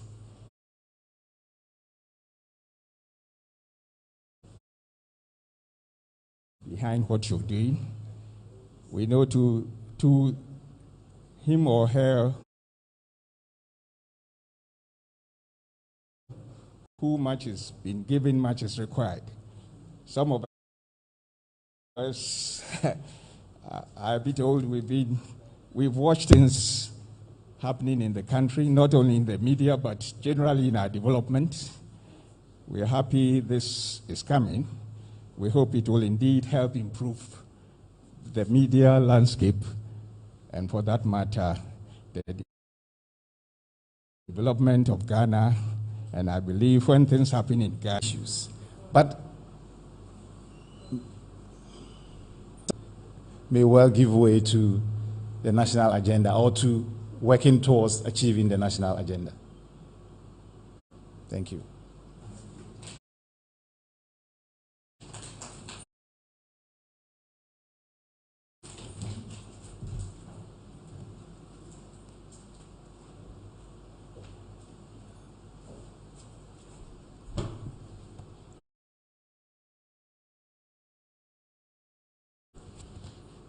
All too soon, we've come to the end of today's press briefing. Distinguished guests, I would like to thank you for attending today's program upon invitation. I hope this wouldn't be the last time we meet here. I know that very soon we'll be back to talk about testimonies and how impactful this program in general has been to the journalists of this country. Thank you once again for coming. So after the formal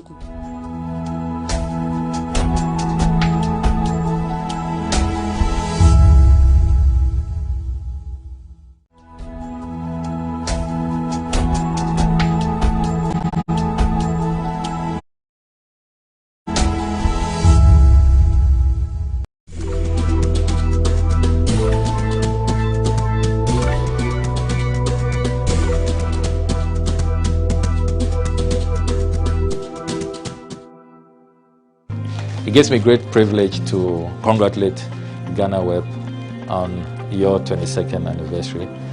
You have been a trailblazer in providing accurate and timely news, and we salute you on all your achievements and accomplishments. We wish you another 22 years of top-notch professional journalism. So congratulations once again, and keep up the good job.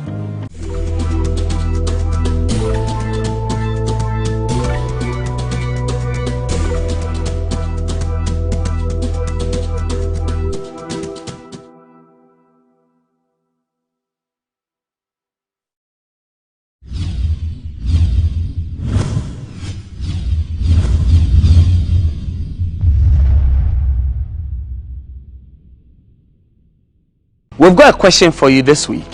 What if God does not change a condition? Well, that's a question that was asked of our guest for this week's edition of the Untold when she went to her pastor to speak about her child who has Down syndrome. And we're here to speak with Agnes Teiko Nyemite. Her story is right here behind these gates, and we are glad that you can join us this week. My name is Echi Atizu. Come along.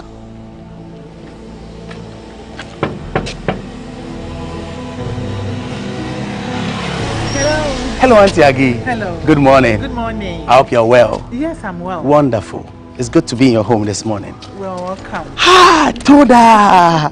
How are you? Wonderful. Hey! I'm in your house.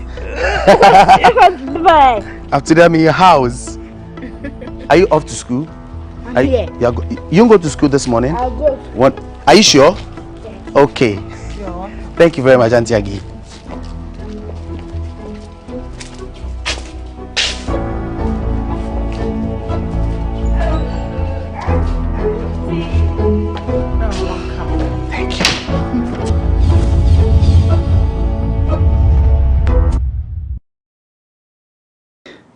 The third of 6 children born to her parents, Agnes Teiko Nyemite starts her story by sharing her fears about not getting an education.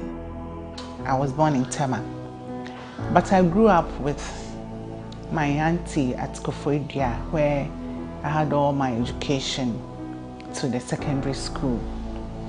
I started school at 8 years. It's interesting. Thinking back, I thought I couldn't have education, but thanks be to God. At 8, I started school, but I went through to the secondary school through a common entrance examination.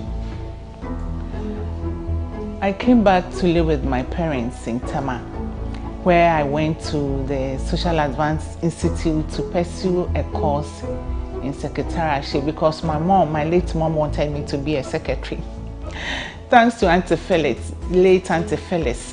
My mom will watch her, see her dress up for work, and she appealed to my mother so much, so my mother wanted me to be like her.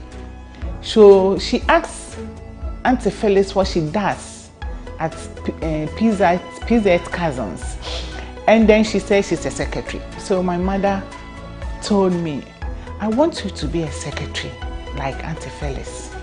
So throughout my secondary school, I wanted to be a secretary because my mother wanted me to. So after secondary school, she made sure I pursued her dreams for me to be a secretary. So I went to the Social Advance Institute and I passed out as a secretary. I've been working as a secretary till date, thanks to my mother, who had a vision for me I didn't have myself. Getting married at the age of 29, she remembers how she was under pressure to give birth while still single because many thought she was getting old. I got married rather late.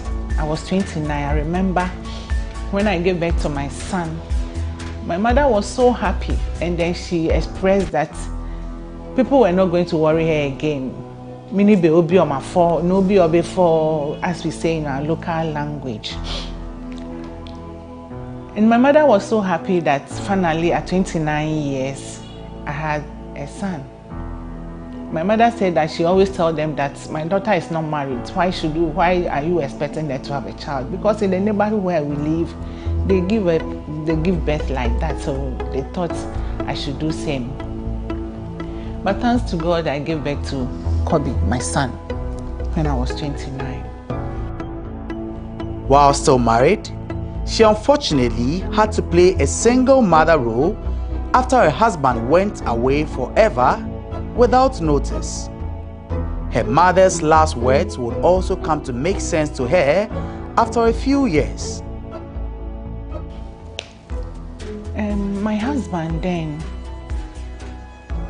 traveled out to the US when Kobe was 2.5 years and did not return. To date, he has not returned from the US. So I had to single-handedly take care of my son. So date, he's 28 years now. So I waited for him. He wasn't coming. I remember the last words of my mother to me. It was a Wednesday. And then she said to me, Teko, you have to get divorced from your husband because he will do you no good. I did not understand my mother then. And my mother had gone to tell my Auntie Rose, that she should make sure that she gets a divorce from my husband for me because she thinks that this man was wasting my time. And lo and behold, my mother got sick that Wednesday evening, and then she died on a Friday. A little bit emotional, I'm sorry. And that was the last words of my mother. She wanted me to get a divorce from my husband because he was not going to do me any good. So I did. Toda. Well, that's the name of a second child, and that name means praise. Here is how Toda's father and the circumstances under which she was born all come in. I met Toda's father. We talked about marriage and then we got married. He also came from the US. So we got married. And so this man would not let me have peace and wanted me to give him a child. So I prayed. I resorted to prayer. I prayed. And then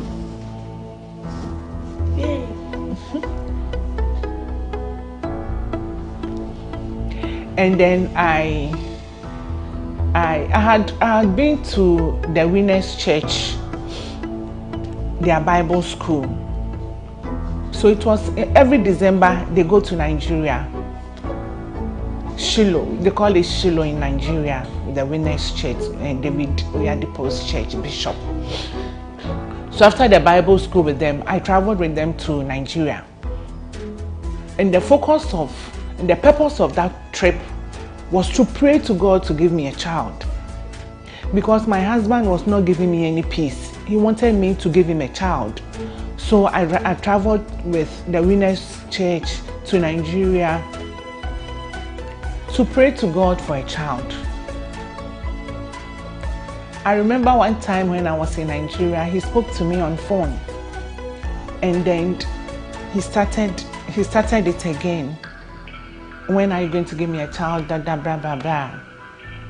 There was a woman standing by me, and there was tears in my eyes. And the woman said, "It's your husband, eh? What does he want?" And the woman is from Trinidad. She has also traveled from Trinidad to Nigeria for the program. I wondered how she got to know, how she knew that it was my husband who was talking to me. I said, "Don't mind him. You just focus on why you came here and pray. Don't mind him." So I took her advice and then I focused on my prayer. I prayed. They asked us to write a prayer request in a bowl, and Bishop David himself and all the bishops there pray on it for us. Every request we put in that bowl, and then I came back. A few months after I came back, he also came from the US. And then I got pregnant. I was so happy. I'm pregnant. God has answered my prayer. And when I got pregnant, he had to go back, so he went back. A doctor delivered the news to Toda's mother that she would immediately reject because all she saw in her daughter was a beautiful girl. It was a difficult pregnancy because my son was 18 years then. It is a long while, and so it was difficult. The doctors has also told me that there were fibroids in my womb which are fighting with space with my baby. So anytime my baby wants to turn, it's so difficult because the space for her to turn is not enough. Toda wasn't turning when it was full term. So the doctors had asked me to come for a cesarean because her head was still up. So the time was due for me to go, and then I went through a cesarean session and I had her. The gynecologist who performed the operation on me came in the morning. It was at dawn when the operation was done. So in the morning when he came, he took a close look at her, and then he told me that my daughter looks like a child with Down syndrome. I asked him how, because I did not see anything. I saw a beautiful girl. What? Your hand. I saw a beautiful girl, but he told me that there's so much flesh at the back of her neck, and that is his suspicion that she has Down syndrome. So she was going to ask the pediatrician to come take a closer look at her and examine her to confirm his suspicion. So the following day, the pediatrician came, took a test on her, thorough test on her, and she confirmed that my daughter really has Down syndrome. So then, what is Down syndrome? I asked every nurse who came around that, I asked, what is Down syndrome? And then they tried to explain to me that it is the triplication of the 21st chromosome. What is triplication of 21st chromosome? So in the layman's language, it was explained to me that genes inherited from your mother and from your father, it should sum up to 46. 23 from your mother, 23 from your father. But in the case of the Down syndrome, the 21st chromosome, instead of it doubling, triples. So when it triples, it gives it brings up the Down syndrome, which also brings the physical, the cognitive features that you have with children with Down syndrome, with all that my daughter has. Still in denial, Agnes resorted to prayer, trusting God to remedy what at that point in her life was not the kind of miracle she had expected from the very God she was praying to again. So then, for me, I cannot have a child with Down syndrome. Not after I have gone to Shiloh, and for the 1 week you have to fast. I fasted, I prayed, and at 47, with no fertility treatment, I give birth to a beautiful girl, and you tell me that my daughter has Down syndrome. No. I will have to pray to that God who gave me the child to change her condition. So for me, it was prayer. I refused it. No, my daughter cannot have Down syndrome. So till I had this child was discharged from the hospital, I came home. Anybody, you see, children with Down syndrome, when you take a very close look at them, they don't look like typical children. So anybody who comes and says something, I remember a friend of mine came to visit, and then she said that, Tagi, your daughter is not turning her eye when I turn. There should be something wrong with your daughter. I didn't say anything. I was very mad in my mind. I just gave her some insult in my mind. I didn't say anything. You cannot come and tell me that this, that. I did not listen to anybody. All I was doing is prayer. Her faith was tested with a question: what if God does not change her? A reverend minister in my church, Reverend Dorabote, came, Reverend Dr. Dorabote came visiting, and then she also noticed that my daughter looked like somebody with, she doesn't look like a typical child. So I told her that yes, the doctors had told me that she has Down syndrome, but for me, I'm praying to God to change her condition. Then she asked me, what will I do if God does not change her condition? Because this God can change her, and he can also decide not to. So what will I do if God says that, no, this is the child I'm giving you? It dawned on me that, yes, her condition can be changed and it cannot be changed too, so what do I do? It is then that I resorted to reading about Down syndrome, and then finding out what to do to help myself and then also help my baby.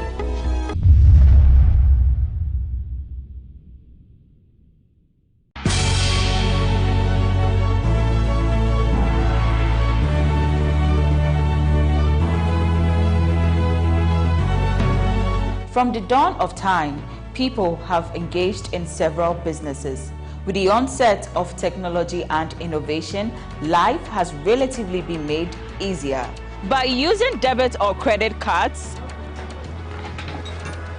mobile banking. Thank you. And your favorite, mobile money? Tech has indeed married business. On BizTech, we spend time with faces behind known and upcoming businesses in the country. Learn more about the new technologies and innovation, as well as find out about the trending issues in the world of business. Join us as we serve you with a variety of compelling interviews, projects, and others right here on GhanaWeb TV.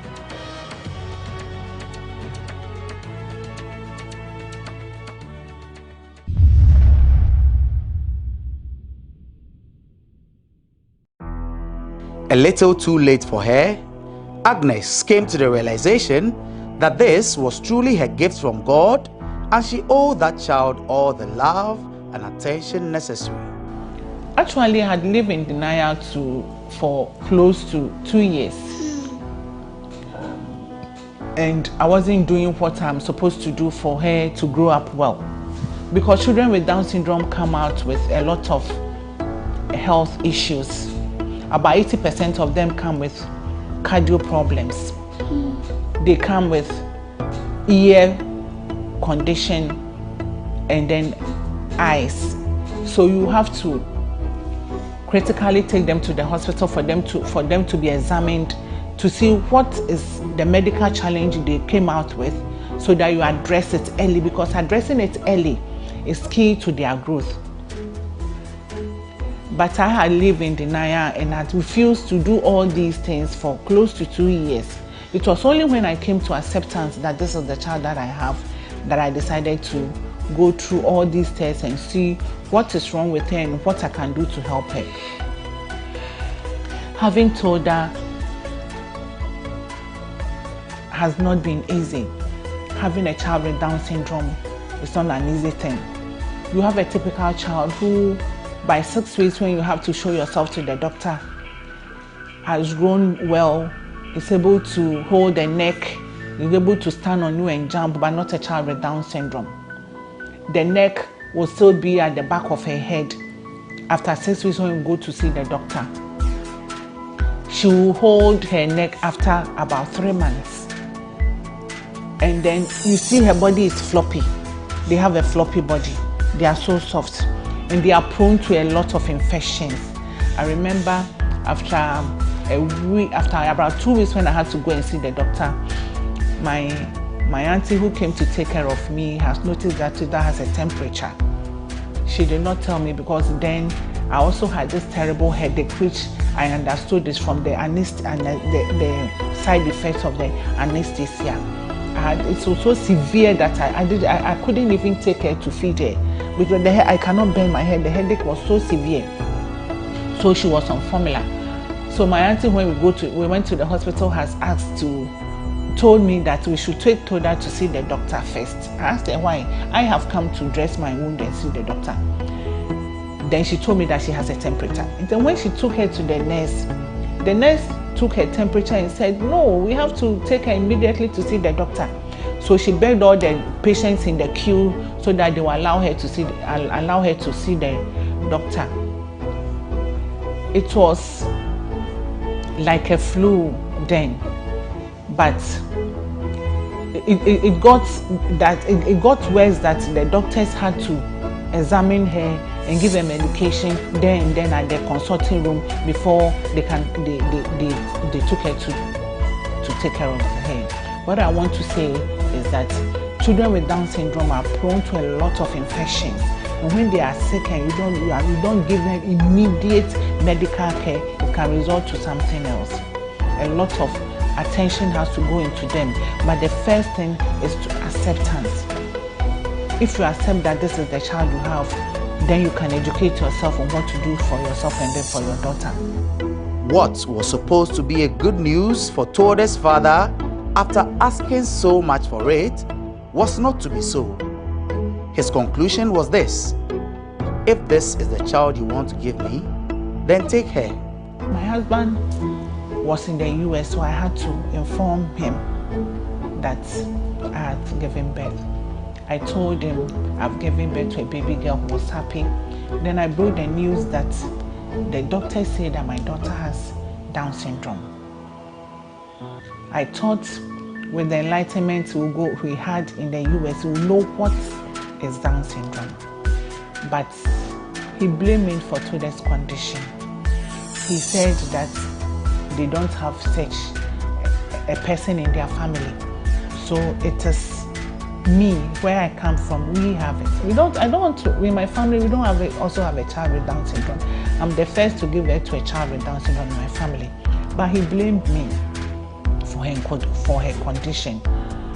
And he told me that if this is the child that I'm giving birth to, I should take her. He doesn't want to have anything to do with her. I should take her. So Toda has been my responsibility. Once a while, when he feels he has to send money for her upkeep, he will. But not like taking care of her child. So Toda has been my responsibility. Naturally burdened and depressed from this great test in life, Agnes became an advocate for persons living with Down syndrome. So having her and the challenges that I went through, I realized that a lot of other mothers will be going through the same challenge. So I told myself that I will want to advocate for persons with Down syndrome. I got to this point not like just I want to advocate. I have gone through depression. I was depressed and I had to go through counseling. I went to counseling sessions for 3 months because I was faced with divorce again. My husband doesn't want to have anything to do with me. So I had faced with divorce again because my elder son also, I had to divorce from his father, getting married to Toda's father, and I realized that I was faced with divorce again. It was a very difficult decision for me to take.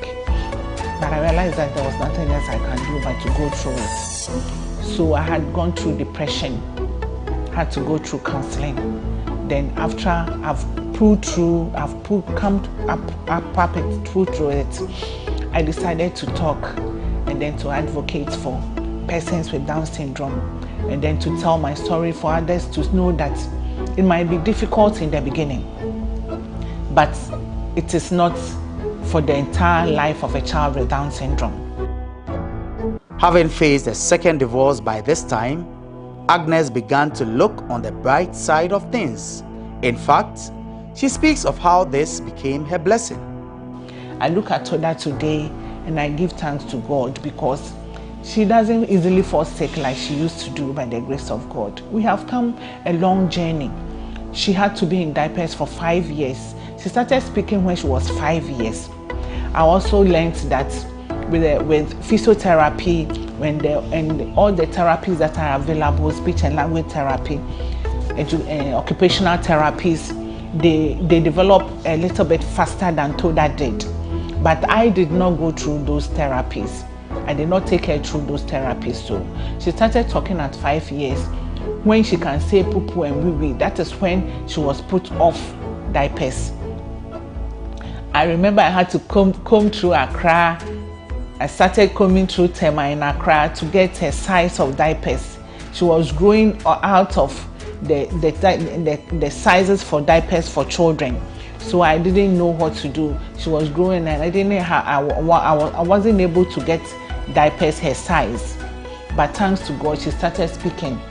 She started saying wee-wee and poo-poo. So I had to put her through off diapers. Thanks to her school where she is now, Roma Christian Academy, they also helped me a lot. When I took her to school, first day in school, she was 5 years when she started school there. When she was 5 and then she was in diapers, I told them already that she has Down syndrome. She said they were ready to admit her. And then when I took her to school and she was in diapers, they asked why. I told them, and then she said I should remove it.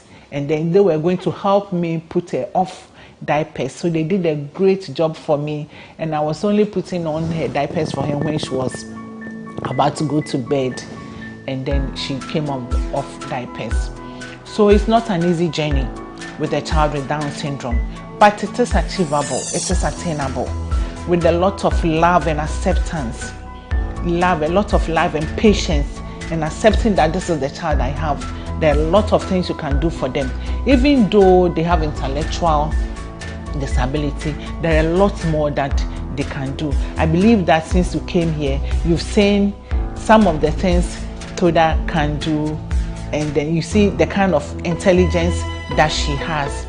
I believe that if she cannot grow up to be a lawyer, she can grow up to be a very good dancer, or she can grow up to be a very good model for a very reputable clothing line. So it is not easy, but it is achievable. How and why does she look so young at 57 years? Agnes knows she is not superhuman, and it is the same way she understands that worry will do her no good. The other time somebody said that I look 40, somebody said 45, and the oldest I had is somebody said I look 48 years. Actually, growing up, I prayed God that He should let me look younger than my age. That was my desire. But growing up, I learned something, that worry makes you grow older than your age. If you don't worry too much, it keeps you young. So what I did was I lived by the day. Anything that worries me, I cry. If I have to cry, I weep. But I also decide to let life go on. So for me, my slogan is life goes on. I told myself that I wasn't going to allow anybody to put a foot stop at my life. I have gone through a lot of challenges. I've gone through divorce twice. I had to take care of my 2 children single-handedly. My son finished the university. He recently had a job. He had been out of job. I have to take care of him through school single-handedly. I had to forfeit all the luxury. I tell myself that I will look less expensive, dress less expensive so that I can have money to pay my son's school fees. I do not want my son to be sacked out of school because of school fees. He would then be crying and be thinking of where his father is, why he has to come be sacked out of school, and he will feel humiliated. So what I do is that I save money for my son's education, for Toda's education. People say I look glamorous. They think I am expensive, but I'm not expensive. Everything I wear is not expensive. I don't like expensive things. I tell myself that you don't have to be expensive to look nice. You can be moderate and also look nice. So I don't buy expensive things. I remember when Brazilian hair came, somebody told me, me who's a open wig, Brazilian hair. I said, Brazilian hair, they mean po. Obi training, they mean pe. Hey, dabi, obi be ye mean pe. Not that mean pe. I didn't have money to buy it. And that is why I live my life. Live by the day. It's been a tough journey so far, but how is she able to stay afloat all the hurdles?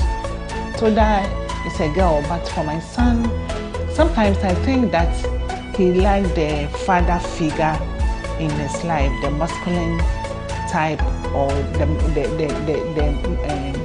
advice or opinions of a father in his life. That is what I think he might lack.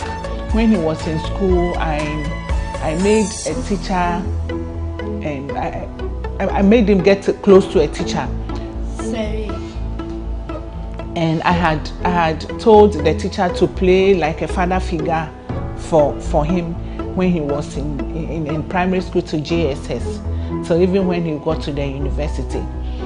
But now we talk, and then sometimes when he asks for my opinion on certain issues and I give it, he doesn't say anything, but I feel that maybe he should have the opinion of thinking, the side of the thinking of a man in his life. That is what sometimes, he hasn't said it, but that is what I think. But for me, it is okay.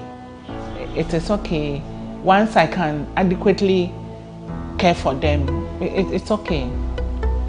Sitting and listening to her mom speak all this while, Toda insisted on sharing in the moment too. Here she is. Mama is home from the girls, and Mama first helped me to have time to and they gave me that. Gave me I gave my money to do the old sons, and I get asked me that. You like this that's coming from ask me that. Yeah, I get asked me a question to me, and I get is my best friend, and when I kiss my cheek. Kiss my cheek. Do you love mommy's cooking? Yes. What things does mommy cook for you? Jollof. It's your favorite food for mommy? best friend? Yes. Why do you have mommy's love? Sweet. The love thinking but beans. So you love mommy very much? Yes. Nice. After a girl. You saw Toda was telling them how much she loves me, how much she loves my cooking, and my cooking jollof for her, and then what I did for her on her birthday in March. And then she loves me so much.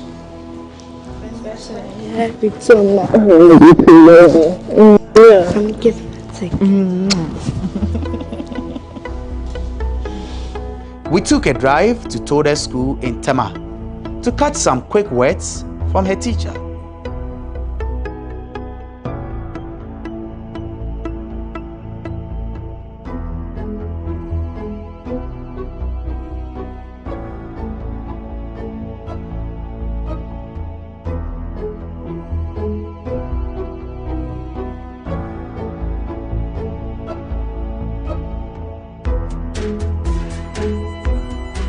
When it comes to the social aspect of her life, she's very friendly, affable. She's the one who easily makes friends with people. And one thing about Toda is that when she takes you as a friend, you'll not be disappointed. Though she's not as, there's a challenge, but she's one of the smart and good students in the class. Sometimes they were questions that she responds to, you'll be surprised. And so far, when it comes to academic too, she's doing well. Both indoor and outdoor, she has been very active. There's full participation, whatever that we do in class. And she's the kind of student that despite her disability, she does not let the disability to weigh her down. She's always at the top. She has a good relationship with students, both students and teachers. She knows almost every student in the school, their name. She knows every. Sometimes she engages with a play with the other children around. She's been giving them nickname and other things. Oh, it's great having a Toda in my class as my student, because working with Toda for this number of days has given me sort of in-depth knowledge in children with a disability, because I am forced to do extra work, to go the extra mile just to satisfy Toda's needs. Regrets? Has she any? I do not have regrets, because I believe that everything happens in a person's life for a reason.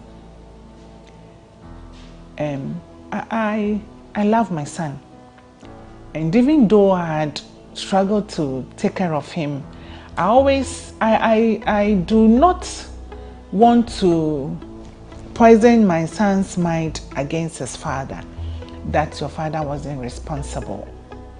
Anytime his father remembers that he has a son and sends something, I'll tell him, this is how much your father has sent. But for me, I met a man once upon a time. We got married. And then he dashed me a son. A son who was my companion for 18 years. Thanks to him, he decided to travel out and abandon his son. But I have a son. So I thank him for giving me a son. I do not have regrets. Well, what more is there to hear after listening to this inspiring story from our guest, Agnes Teku Nyamite, here on The Untold on GhanaWeb TV. We hope that you've been inspired, as is always our aim here on this program. Remember, there is news for you at www.ghanaweb.com, and we want you to connect. Be kind to one another. My name is Eche Atisu.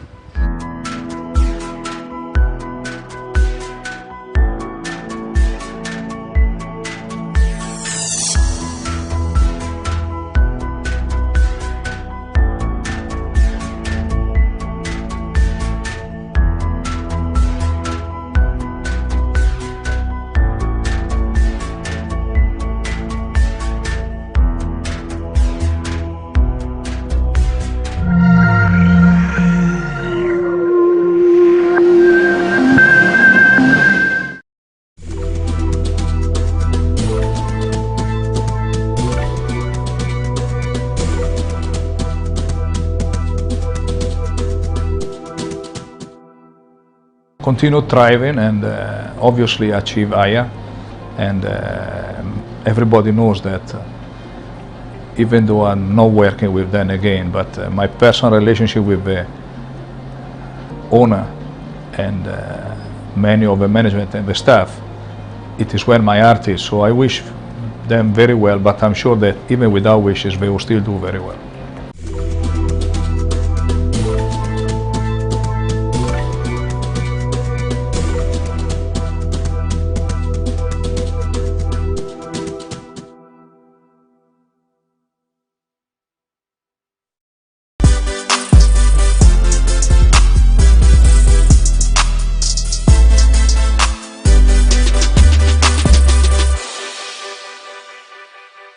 He's one of Ghana's biggest exports globally. Talk of the biggest, and I mean he is the biggest. I do not even want to start counting the number of international collaborations he has had or awards he has won so far. Let me not spill too much about our special guest for today. Let's take this quick breather. When we come back, we have a surprise for you. This is Talkatainment on GhanaWeb TV, and this is yours truly, Elsie Lama. We'll be right back. Welcome back from that quick breather. You are watching Talkatainment on GhanaWeb TV, and we want to give a special thanks to Marriott Hotel for giving us this venue for this particular episode. And as usual, this show is proudly brought to you by Cheesy Pizza. Cheesy Pizza has all you want from juices, smoothies, jollof, fried rice, spaghetti and meatballs. We have great deals for you all week round. Cheesy Pizza gives you the McCheesy combo every Monday and Thursday. With only 49 cedis, you get one small pizza, fries, chicken, Coca-Cola at all branches. Tuesdays are Super Tuesdays at all Cheesy Pizza branches. Buy your Super Family Pizza at half price every Tuesday for 40 cedis at all Cheesy Pizza branches. Be a part of the Midweek Bonanza every Wednesday. Buy and get one free at all Cheesy Pizza branches. Also remember to start your weekend with special jollof and fried rice from Cheesy Pizza. Call 0264 133 397 0264 133 397 to place your order. Cheesy Pizza, your way. So yes, as I said in my intro, yes, we have here a special guest for today's edition of Talkatainment. We have here the only Wanga General, the living to the stone to the Stonebwoy. Oh no, we're outside. Welcome. Nice to meet you, man. Nice to meet you too. How's it going? I know you're stressed with a lot of media talk here and there. I'm not stressed. Yeah. I'm actually just working, and it's important. It's for the masses. It's for my fans. You know, we have a message for them, and with every given opportunity, I mean, I'm happy to engage with them. So. But how are you toggling between things as a family man, as a student, with your music? How is it hard for you to toggle between those two things, like those stuff? Yeah, life is a class, life is a school, so we're all students of life, you know. So we have to learn by force. But actually, on a serious note, I mean, I think it's not, for me, it's not an extra, I don't know how people see it to be an extraordinary ability to be able to take care of family and to be able to double up with work, you know, and education as well. What would you be doing if not all these? What would you be doing? But I understand from where you're coming, like how it looks all, you know, cumbersome. Yeah. But we are managing. That's the reason why we have to plan things and pray to be able to execute the plans. So that's just how I'm managing. It's quite tough, honestly, it is, but it's supposed to be. You know. But what was the inspiration behind you wanting to like go back to school? I never left school because, like I began with, life it's a class basically. So it's just you're either acquiring formal education or you're educating yourself informally. So, you know, that's it. How did you come up with the title Greedy Man? Why Greedy Man? Greedy Man is actually, yeah, like you said, the name of my latest song. This song is not one that is going to make you, this is going to make you think. This is going to educate you and open your eyes to some realities that we are facing as Ghanaians, you know. So That's what's in the content of the song. But the title, Greedy Men, it shouldn't hit you at all. We're not insulting anybody. But what inspired that title is the fact that there are men, both men and women, who we are all supposed to, help curtail these things. But there are people in positions, in places, who actually know but will not. These are the people that I refer to as greedy men. And it's a greed of men, basically, So it couldn't get any better. Yeah. To give it a title that will call for attention, or you want to probe into, okay, what is he talking about? Who are the greedy men? Why is he saying greedy men? So that's the kind of title that will call you to the conversation. So a lot of people have come up to add their voice to the Galamsey fight. To some extent, they have tried but couldn't get nowhere. Don't you think that this whole thing, people might see it as a political threat to some extent? No, there's no political threat in whatsoever.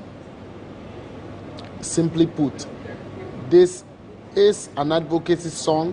When you take a critical attention, when you pay critical attention to the lyrics, you know what I'm saying.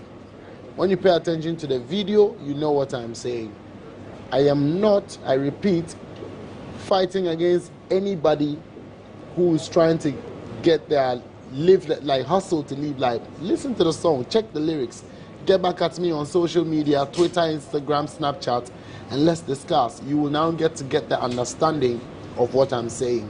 I'm only advocating and standing for the people and pushing so that the powers that be will be able to look at the people, fend for the people, and deliver what is deserved to the people. I know at every point in time you are being driven by a particular thing to write a song, but when it came to this very Galamsey issue, is it the case that you were traveling and you saw the waters, or you saw something? What actually was the inspiration behind it? The thing is, I honestly do not want it to go one way like it has always gone, because that way you have already said people have fought it. I would just beg everybody who cares to know to dig into the song, and check the things that I'm talking. I'm not only talking about Galamsey. I'm actually talking about mining. I'm actually talking about the rewards that we are supposed to get, like I said already, as people. I'm actually addressing a deeper concept. For the Galamsey bit that comes in there, I'm addressing the depth, why we need employment. That's why government has launched the initiative to alleviate poverty and then improve upon the living standards of those who have been affected in those communities by such practices. Do you get what I'm saying? Yeah.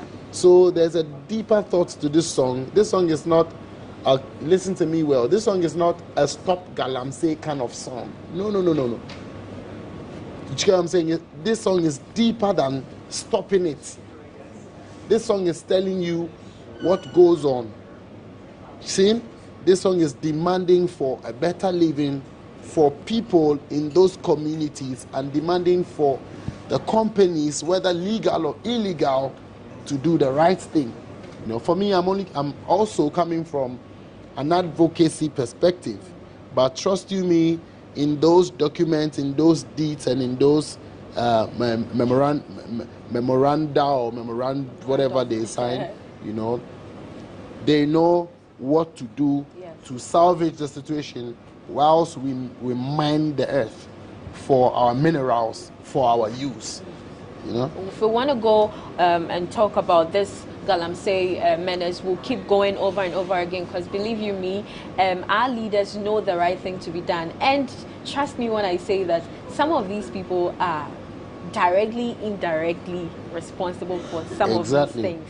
And that's another whole conversation on its own that would these are sensitive issues. Yes. But my song doesn't represent the troubles. My song actually is calling for attention onto these things, and actually is meant to push and aid you know, people and those that are involved at top levels, at lower level, at middle levels, to be able to implement the right, not policies, the policies are there, to be able to implement the right actions, you know, to curb these things. That's what my song is standing for. Yeah, the talk is enough. Because irrespective, we need these minerals to survive. Yeah, that's true. So the things that are written down to salvage the situations is what I'm lauding my advocacy upon. Yeah, that's right.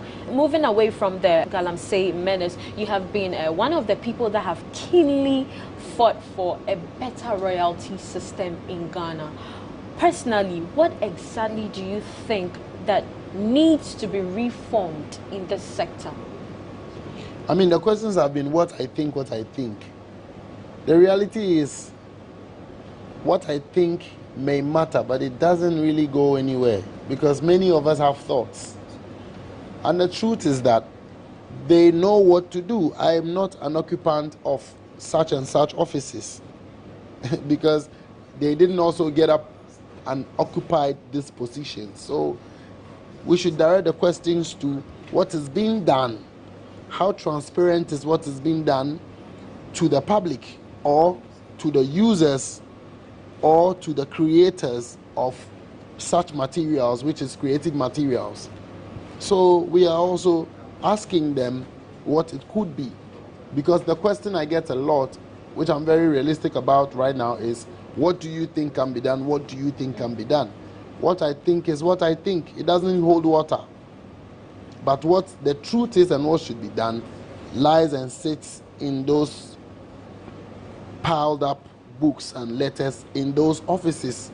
So since it's a public office and we are supposed to be served, we want to also see what is being done so we can add our voices to the right ones and help to take away the wrong ones and shift the dynamics to suit and serve people for the better at all at all these levels. So that's what I think. Moving from that, there's this question I want to ask you. Should artists be culprits of publicity stunts?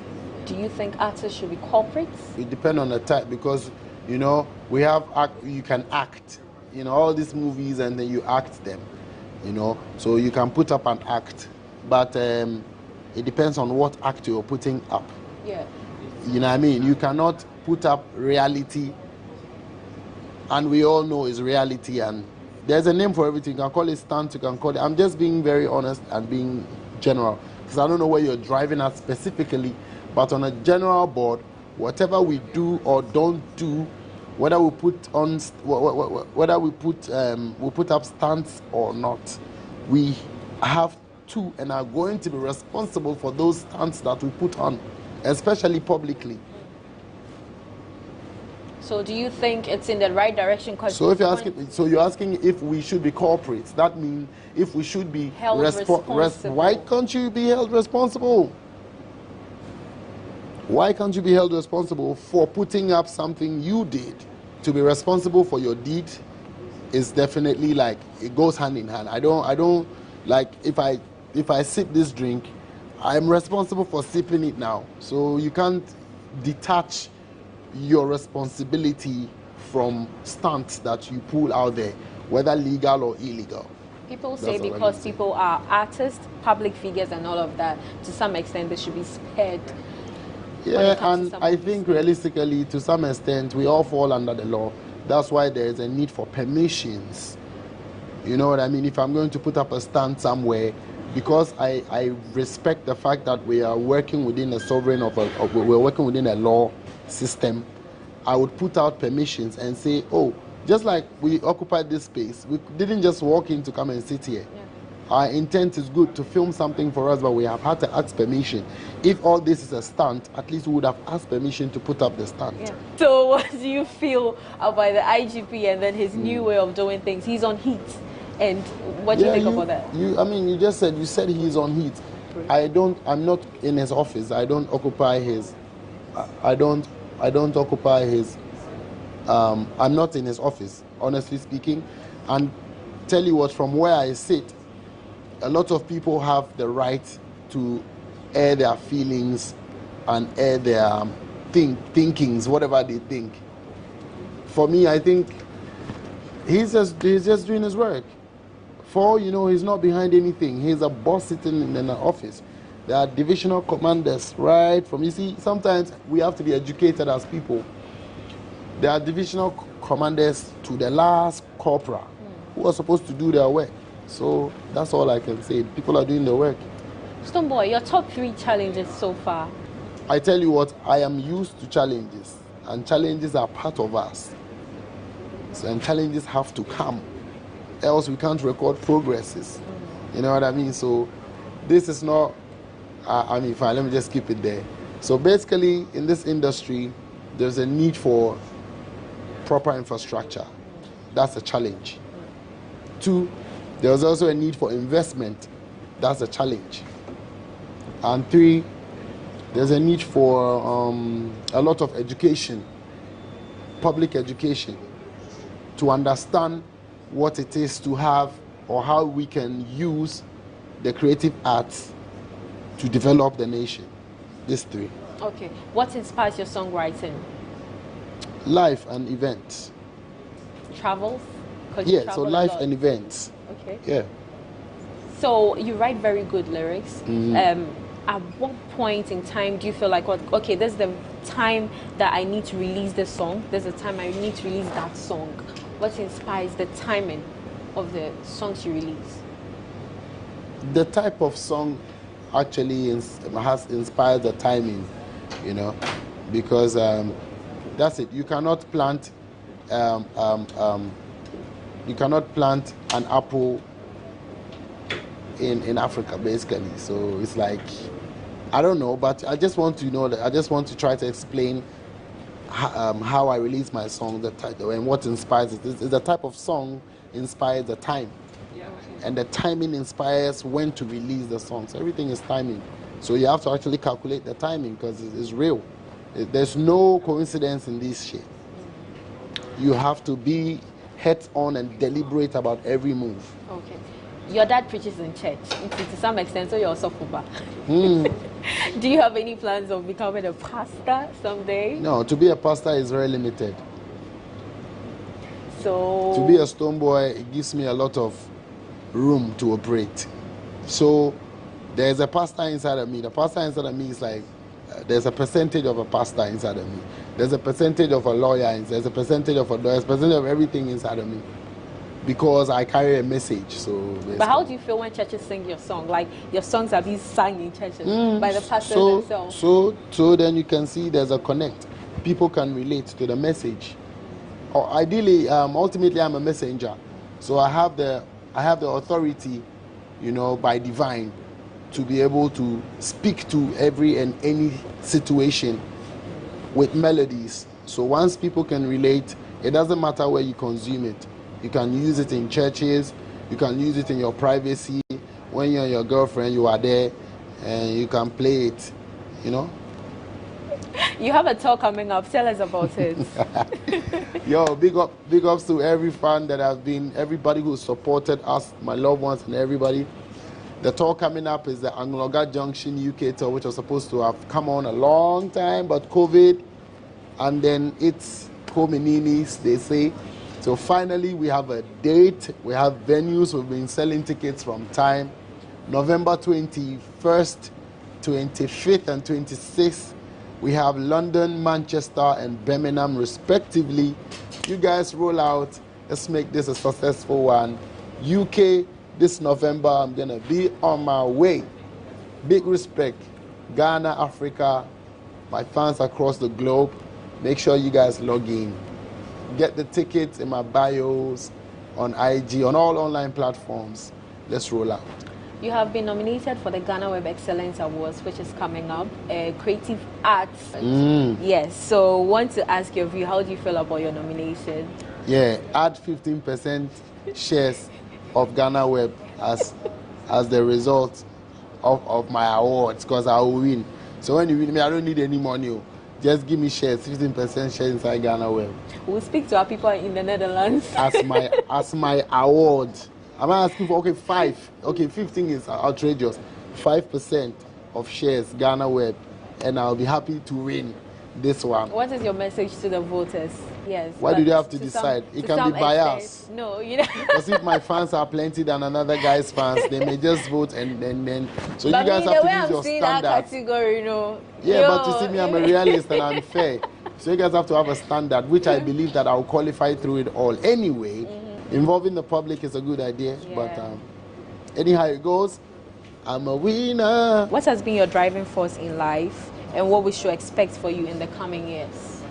Yeah, man, my driving force has been, the quest to live and make an impact, in all areas of life, personally and to the public. So, yeah, man, that has been my driving force, to leave a positive legacy. Yeah. And also, we are embarking on a road safety campaign. We are 22 years old, and then we are doing a road safety GhanaWeb? campaign. Yes, GhanaWeb. Wow. We've been doing it years, man. Yes. I was only 11 when you guys started. Mad. So, we want to ask, but you have been a survivor of road accidents. We want you to share a bit of your story and also tell us what drivers to do on their roads to curb road accidents. Drivers know what to do on the roads. It's not me who's going to tell you. Drivers know what to do. Drive safely. You have the manuals before you go to a driver's license. You know that you have to go through writing exams and all of that. So please, but most importantly, let's keep our cars checked regularly, because let's keep it checked. That's how we can avoid some other gorgeous accidents as well, because when your brakes fail, when something happens technically to your car or mechanically to your car, I think that goes beyond your knowledge. You might not be able to pick it up immediately, but you can curb it, check for your tires, your brakes, your oils, your steering, all that one. Make sure there's periodic check. That's it. And keep the road safety signs. Keep the road safety procedures, as well. That's it. But in Ghana as well, we hardly have pedestrian, demarcations, and we hardly have riders as well. So, my brother and my sisters out there, we just have to use our mind to continue to be calculating, because sometimes the traffic lights don't work too, and if they do work, we don't obey them too. We are all victims. We are all part of the system. So, December is in a corner. I need all of us to be alive. Aside the many other things that take our lives, one major factor in Ghana is road accident, which I am a victim of, and I know a lot of people are suffering from that as well. Let's just take precaution, especially the drivers. You know what to do. Don't drink and drive. All these things. Don't be too confident in overspeed. All these ones, my youth. We know already. It's the implementation that's the issue. It's not what to do. Before we move, Jah give me money. Yeah, make food full of for my plate. Anger no go kill us, never, never. Jah give me money, poverty stay far away. Stay far away, far away. This year I go buy mansion, look fresh, more fashion. Turn up the swag with, what did I say again? Holy lyrics and everything, man, you mean? What did you say with that? What did you say? I'm like, what did I say again? I've forgotten that line. Turn up the what? Yeah, okay. What did I say? Turn up the thing with more, turn up the swag with more fashion. Something like that. Yeah. Go check the lyrics. You know that we write plenty songs, It's like that. Your lecture said if you can, I don't know what to go teach. Be me, I for always remember my lyrics. Okay, we are done. Final words to your fans that we. Yeah, man, big respect, love, and manners, and honor to everybody who has been a part of the journey from time. Longevity is key, and let us all continue to grow together. I think in Ghana, when you grow past a certain level, they're like, yeah, where we are. But I'm sorry to say, yeah, because a Jumani, better. So let's continue to support our artists. Let us learn to actually, for no reason, love one another, and especially in the creative arts, because we tend to actually, have a softer spot for foreigners. When I say we, I mean we are all involved. So this is my own. I love you guys so much. God bless you guys. Keep supporting the movement. The new song is out, Greedy Men, a song that speaks on a very sensitive issue. Let us all add our voices, you know, and I just want to repeat, it is not about Galamsey, it is about everything. When you take the lyrics on the first 4 lines, I was able to capture almost everything that I would talk about extensively over there. So let's keep it up. God bless you guys. One love. December is in the corner. Make sure December, Christmas. Save your monies for Beam concert. It's coming. Ooh. I want to break the ice over here. 21st of December. It's not usual. You know, come on. It's Tuesday, 21st of December. The season is hot. At the Grand Arena Conference Center. I'm breaking the ice over here so you guys can run with it. We're ready and ready. It's going to be crazy. There are international artists built on there. You know how I do the Beam concert, or how we do the Beam concert. This year is going to be elevation upon elevation. I love you guys. I go by the name Stonebwoy. You know the thing going on, more fire, yeah? So Cheesy Pizza says, I should give this to you, to Jade, Janam, and CJ. We are grateful, man. Thank you for the pizza.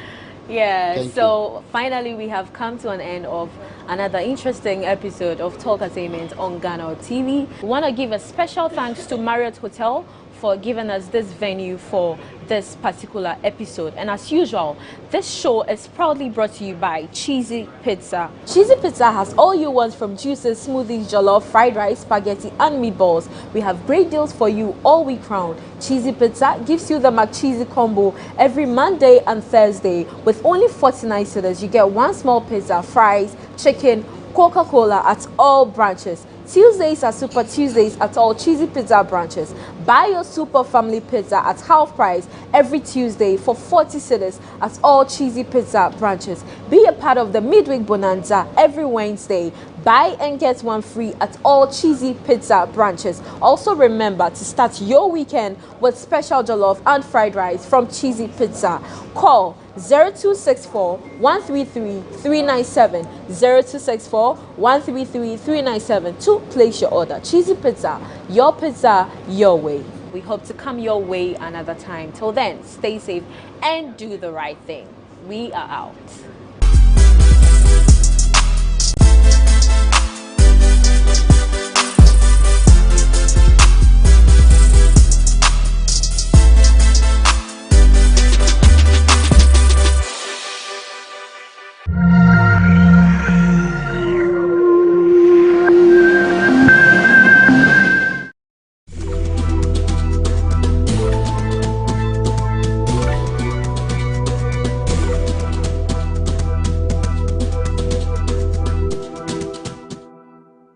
I would want to congratulate management and staff for how far they've come.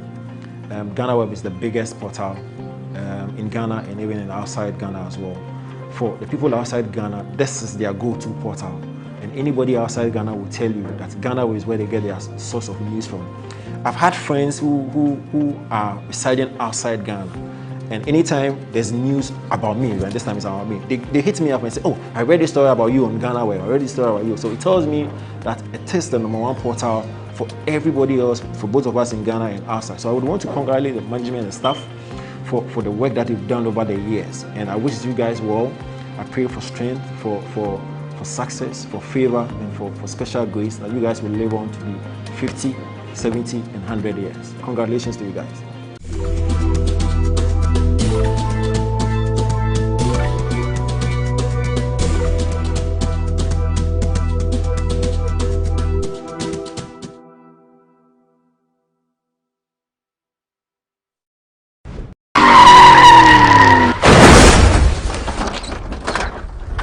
Welcome to another edition of the GhanaWeb Road Safety Campaign Series. My name is Lord Harris Idwasare. Today we are at the Ghana Police Headquarters, specifically the Surveillance and Monitoring Center. As you're well aware, quite recently, the MTCD, or essentially the Ghana Police Service, launched this center to monitor the way things are happening in the country. So they are using the center to, as it were, help the road safety campaign and also monitor activities, criminal activities that have been going on to help curtail it. We'll be speaking to the Director of Public Affairs in the person of Superintendent Alexander Obeng. He's going to give us more details. Do stay. After the break, we continue.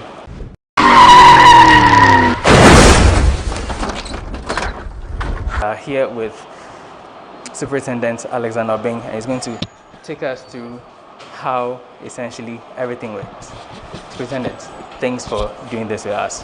Thank you very much. So, give us a brief background. Are these ordinary CCTV cameras which is capturing things in the country, or it's something more? Thank you very much. I think for the opportunity, and first of all, police thrives on certain things, certain basic things, that there should be law, there should be evidence that supports that somebody has committed, broken that law or committed an offense. Yeah. And there should be a law that will not exempt the person. And therefore, evidence is always very critical when it comes to policing service delivery. And you know, traffic is one of the operational support systems that police enforce on road laws to protect lives and property. And incidents of road crashes as a result of indiscipline, in other words, non-compliance with the road laws, is costing the country so much. And it is in light of this, among others, that as part of our efforts, the police administration, together with other stakeholders, have come up with this back office support system, which is a monitoring and surveillance center of Ghana Police, where you see police officers at monitors who are glued to the monitoring devices and looking at real-time occurrences on our roadways across the country, in all police jurisdictions. Before we continue, how is this different from the CCTV cameras we have installed across the country and the back staff you have that monitor it? Is there any difference? I think you don't see any CCTV here.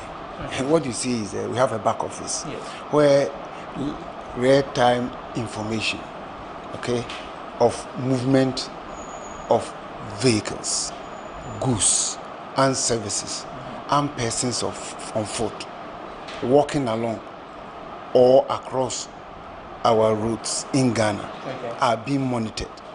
As to the devices that are deployed, it is right. These are not hidden devices that the state has deployed. But what is important for you and I, where we are standing, is that police is able to receive real-time information of which we can decipher and then process into something of evidential value in order to know who has committed what offense, where has the offense been committed, so that whoever has come in contact with the law or has breached the law will be forthcoming. Because if you see police officers here, they are more or less like investigators, gathering evidence and processing it. Because after here, when you see that you have not parked properly, if you observed that you have run red lights, if you observed that you are driving dangerously facing oncoming vehicle and all that, your number plate to give you up. And consistent with the law, we will easily get your identification mark on your vehicle. Proceed quickly to the license officer who is mandated under Regulation 1 of LI 2180 to keep vehicle register of all vehicle owners at Driver and Vehicle License Authority.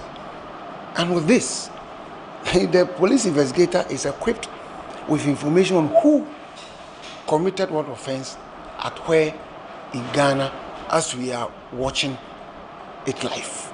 Okay. And that is, I think, that's what is important, so that all road users, particularly vehicle owners and motorist drivers and pedestrians on foot or walking along and across the road, will know that during the day, during the nights, when it is raining, because you saw certain areas in Ghana, it is raining at this time. Yes.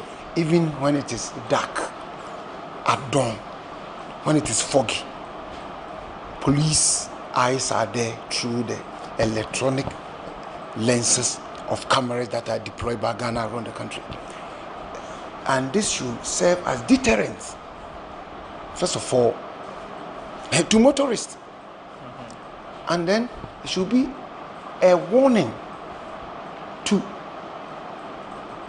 those vehicle owners who are absent, because we have absentee vehicle owners, so that if it has to do with training, if it has to do with admonishment and warning to their drivers, to be careful when of the vehicle they will give to and who to give to.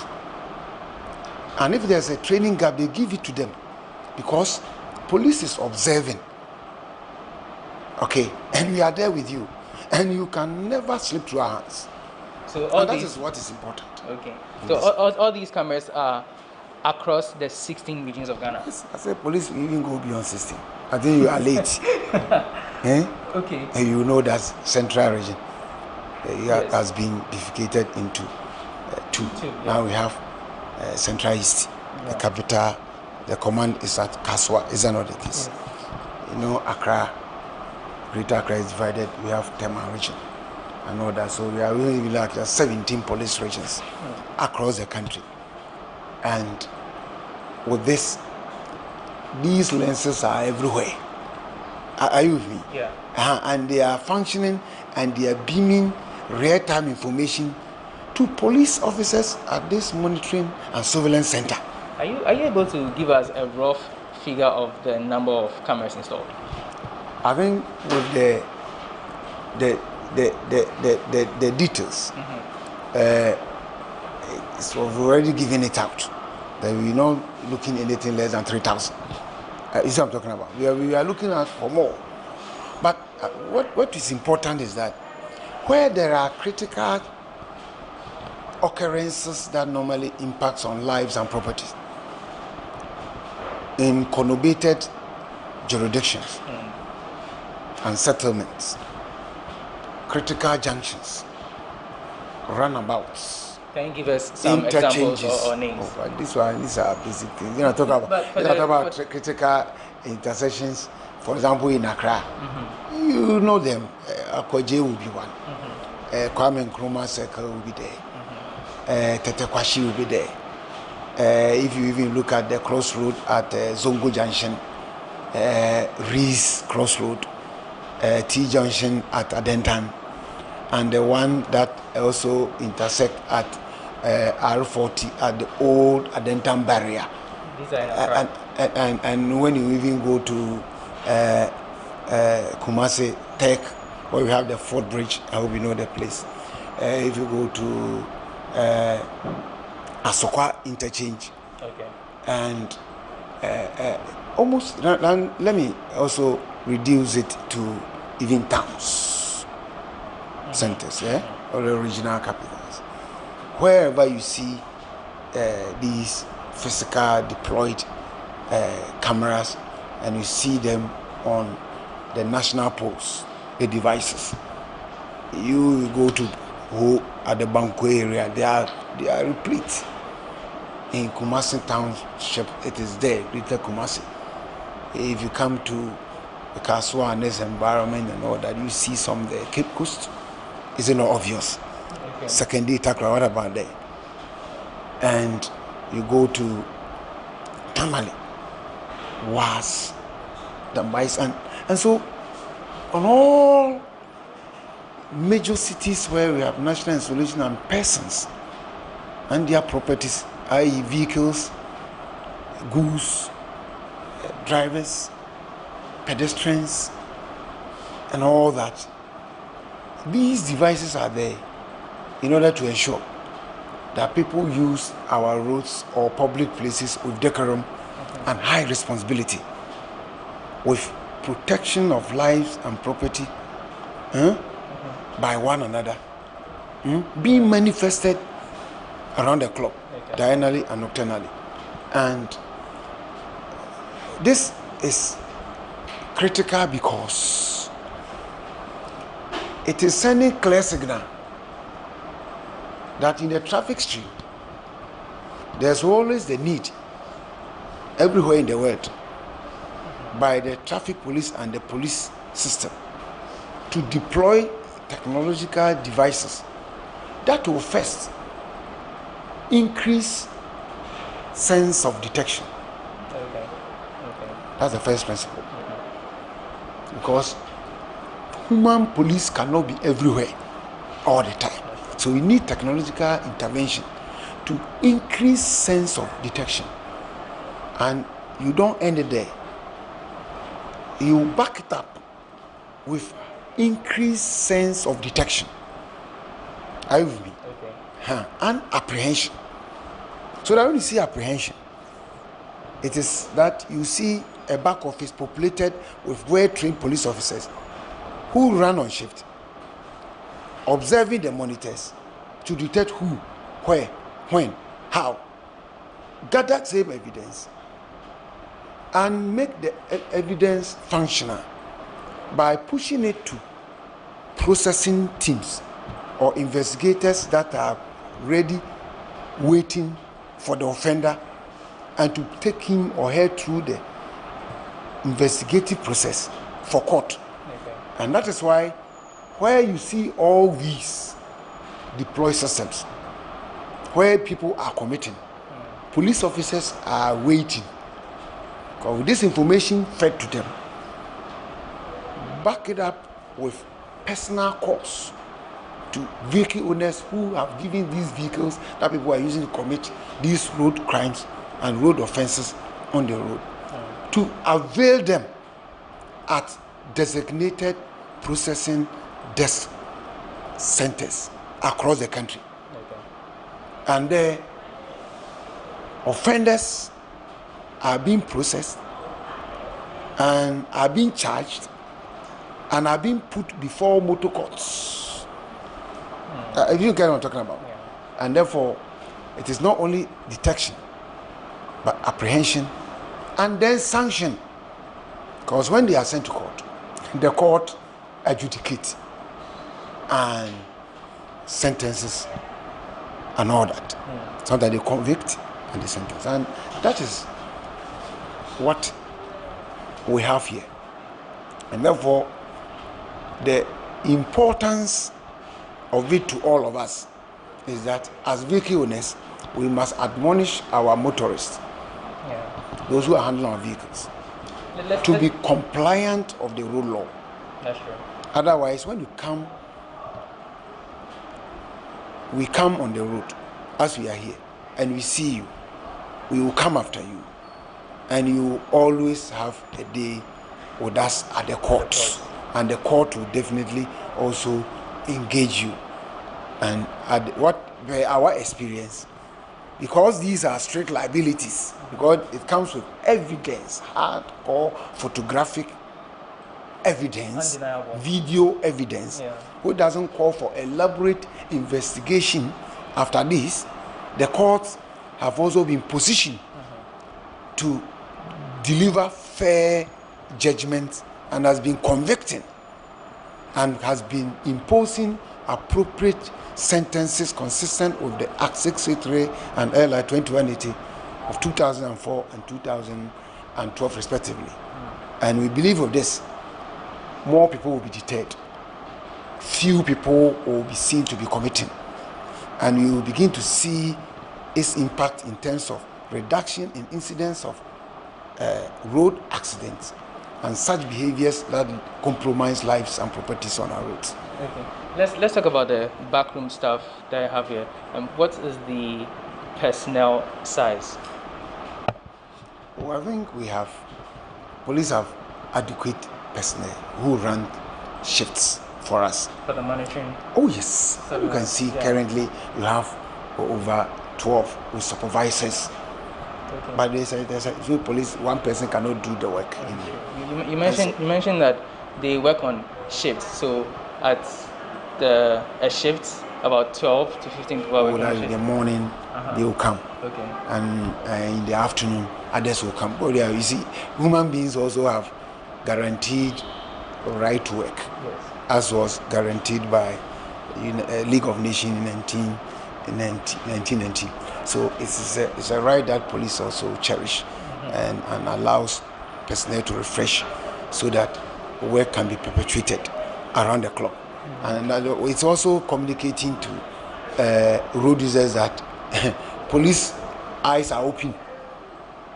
Are you with me? Yeah. So we are monitoring it to ensure that where the roads are busy, we are there. Know that we are not only here, others are also patrolling, isn't it, in the communities. So there's that connectivity. And so that as we are doing the traffic, we are leveraging on this to also look out for criminals who may be doing other things other than road traffic offenses. And it is all in the interest of ensuring that we enhance the protection of life and property, particularly in our communities, on our roads, and all that. So that is it. I think that all the media is expected to do is to play a role of admonishing those who are patronizing your platforms and your networks to be rest assured that the public places have been tightened with a view of enhancing public health and safety, and therefore people can step out without fear and go about their routines and look out and also report miscreant. However, we are also here to back them up, that we have a capacity to observe certain areas that are not trouble-free, and we are here to also identify, pursue, apprehend, and then process and prosecute those who will take the law into their own hands. Okay. As it is real time, in the event that maybe some accident-prone area, an accident occurs, and from the way the thing occurred, no one's able to call an ambulance or help, are you able to make calls from here based on what you've seen to call for help? Obviously. If there are emergencies, we are here. Whilst we wait for people we have given information to Ghanaians to contact us on 191, 112, 18555, even the back office number 0302 773906. If we have the capacity to observe it in real time, do we wait for a third party? No. We easily would then trigger the emergency systems to an appropriate agency, i.e., if it is National Ambulance Service, we do.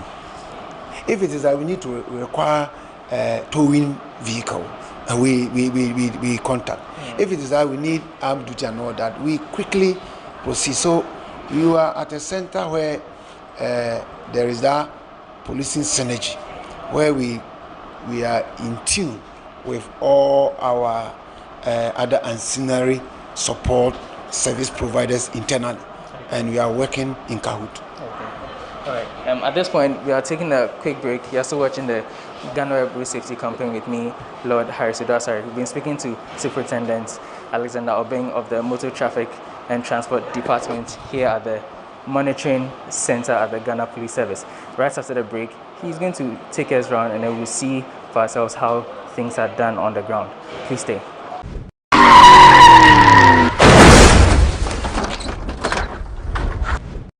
My name is Latif Abubakar, a playwright, CEO of Globe Productions.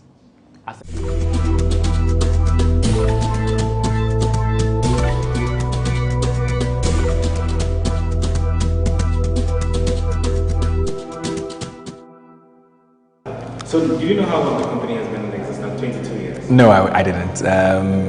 It's when you reached out to us and mentioned that you're 22 years, and I think that's shocking. I've followed, GhanaWeb for quite a while, more than a decade, but I wouldn't have pegged you guys for having been in existence for more than 2 decades, and I think that's really positive for you guys. You've served the nation really well with the kind of contents that you've delivered to your readers over the past years, and I think that it's been a pleasure, having worked with you. For me at Soccerbet, and for every other reader out there, I'm sure they'll be really pleased to know that you've been in existence for 22 years. We want to, from here at Soccerbet, what we want to say to you at GhanaWeb, to your management, to your staff, is congratulations for this particular feat. It's been an amazing journey, I'm sure, and I want to wish you all the best going forward for the years to come. Everything that you do, may it work well for you. May you go beyond your boundaries and continue to serve the entire populace.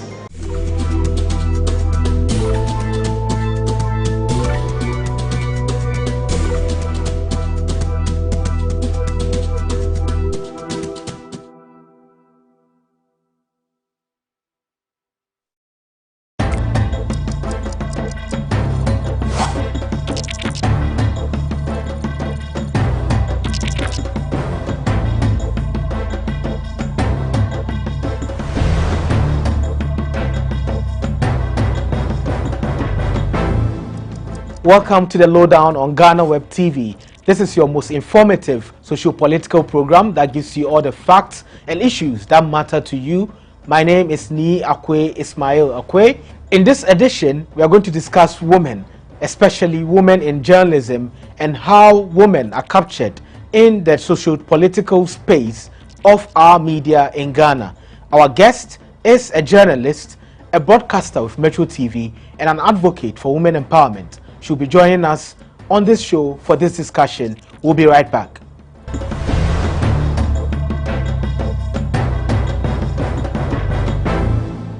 Welcome back from the break. This is the Lowdown. My name is Ni Akwe Ismail Akwe, and our guest is seated with us, Bridget Otu. Welcome to the Lowdown. Thank you very much. How busy are you now? Because we see you on TV. You're back at Metro TV. Yes. From selling cement, or is the cement business still ongoing? Yes, I'm running it. So I think I made a famous, a funny post that, cement slayer in the morning and news slayer at night. So in the morning, yes, I get to sell the cement, and then I transition in the afternoon and come to Metro TV, and yeah, I enjoy it. It's part-time, so I get to have that freedom. Of course, it's still not the same as being there 100%, where you can monitor things, attend to customers, ensure that you have enough products. I mean, there are days that I've run out of products and I didn't even know that I had no cement because I was so consumed in journalism. Yeah. So the focus of this interview is on journalism, especially women in journalism. Right. And as you're saying, you're so consumed in journalism, and now you're even missing out on the count on your cement bags and all that. So how do women manage to stay in newsrooms in Ghana? Because you've been in several newsrooms, and there's a lot of, some statistics that show that a lot of women leave the media or the newsrooms, especially, and maybe for some PR jobs and other jobs because of the pressure, and also sometimes they say the men push them out. How do women survive in newsrooms in this country? I think it's a great question. It's very difficult, but that's why they say women were superhumans. It's difficult in the sense that when a woman gets pregnant, if you're on television, you can't be on TV. You change, your body changes, and unfortunately the environment is not very friendly for women who are either pregnant, have had a kid, and even return becomes a problem. Sometimes you return not even to your actual job, you return and then you're put maybe in the back room. There's also, I think the whole idea of very snide remark where men pass this comment that they think should go off as, oh, we're just joking. And it's a thing that's gone on for so long. So if you stand up for yourself, you're likely to lose your job. There's a situation, I'm not going to mention any name, where a young lady and her channel manager is sexually harassing her. So he takes her off a particular program and puts her at a slot where he thinks nobody would watch her. But that's not why she signed on to the job. She came there to do a job, to present a television program, and must be allowed to do so. If she's not performing and then you judge her on that, not that you're going to be harassing her with sex and be enticing her, and that, okay, if this person gives in, you're not giving in, who are you? You know, so it's a multiplicity of factors that hurts and haunts women. And so it gets to a point where you're tired. I mean, personally, I think, I don't know, but I have had great bosses in the past. I've had women as bosses. I've only had one male boss, and it's funny how there were lots of talks about how inappropriate he was, but he was never like that with me. And so it will be very difficult for me to say I have experienced that, but there are tons of stories that I have seen in the past and even currently where it's happening. And sometimes, you know, you see people crying in the washrooms. They don't know whether I should continue with this job, but I love this job I want to do. Do I give in to this person, or do I just, you know, after what, it would just be, you know, a one-off thing? But it should never ever happen. But unfortunately, you know, you're pushed to a point where you would have to make a decision to either continue pursuing your career or just, you know, lose your morals just for a one-night stand or something, just so you can continue. So it's never easy. It's never easy. I don't know how they survive, but somehow they survive. But I think that a newsroom should have certain policies, explicit policies on sexual harassment in place that punish, especially, you know, that, because when it's there's a power play here, especially bosses and subordinates. So the power play is that I am in charge, I'm your supervisor. If you don't yield, if you don't yield, I'm going to punish you. And that has gone on for so long, but bosses must also be held accountable for their actions. There's a belief that women with men are in the media industry and they have the channels where they could speak about their issues and all of that, but why are they not doing that? But they never do so. What could be the reason? Oh my God, it's fear. Do you know? People in the media are some of the poorly paid, but you never see them demonstrate. They will talk about teachers, they will talk about nurses, they will talk about police, any and everyone, but not the media. And yet they have issues. They go through the things that, you know, teachers go through, the things that doctors go through, and they lay down their tools, but they are unable to do so. So it's like we are being gagged. It's a self-inflicted gag. But here is the case. There's there's a real threat of you losing your job. But I think that it would change. It would change with persons who have experienced that, who are out of it, and become maybe advocates for voices in the media. And that's why I love Media Foundation for West Africa for the amazing job they do for journalists.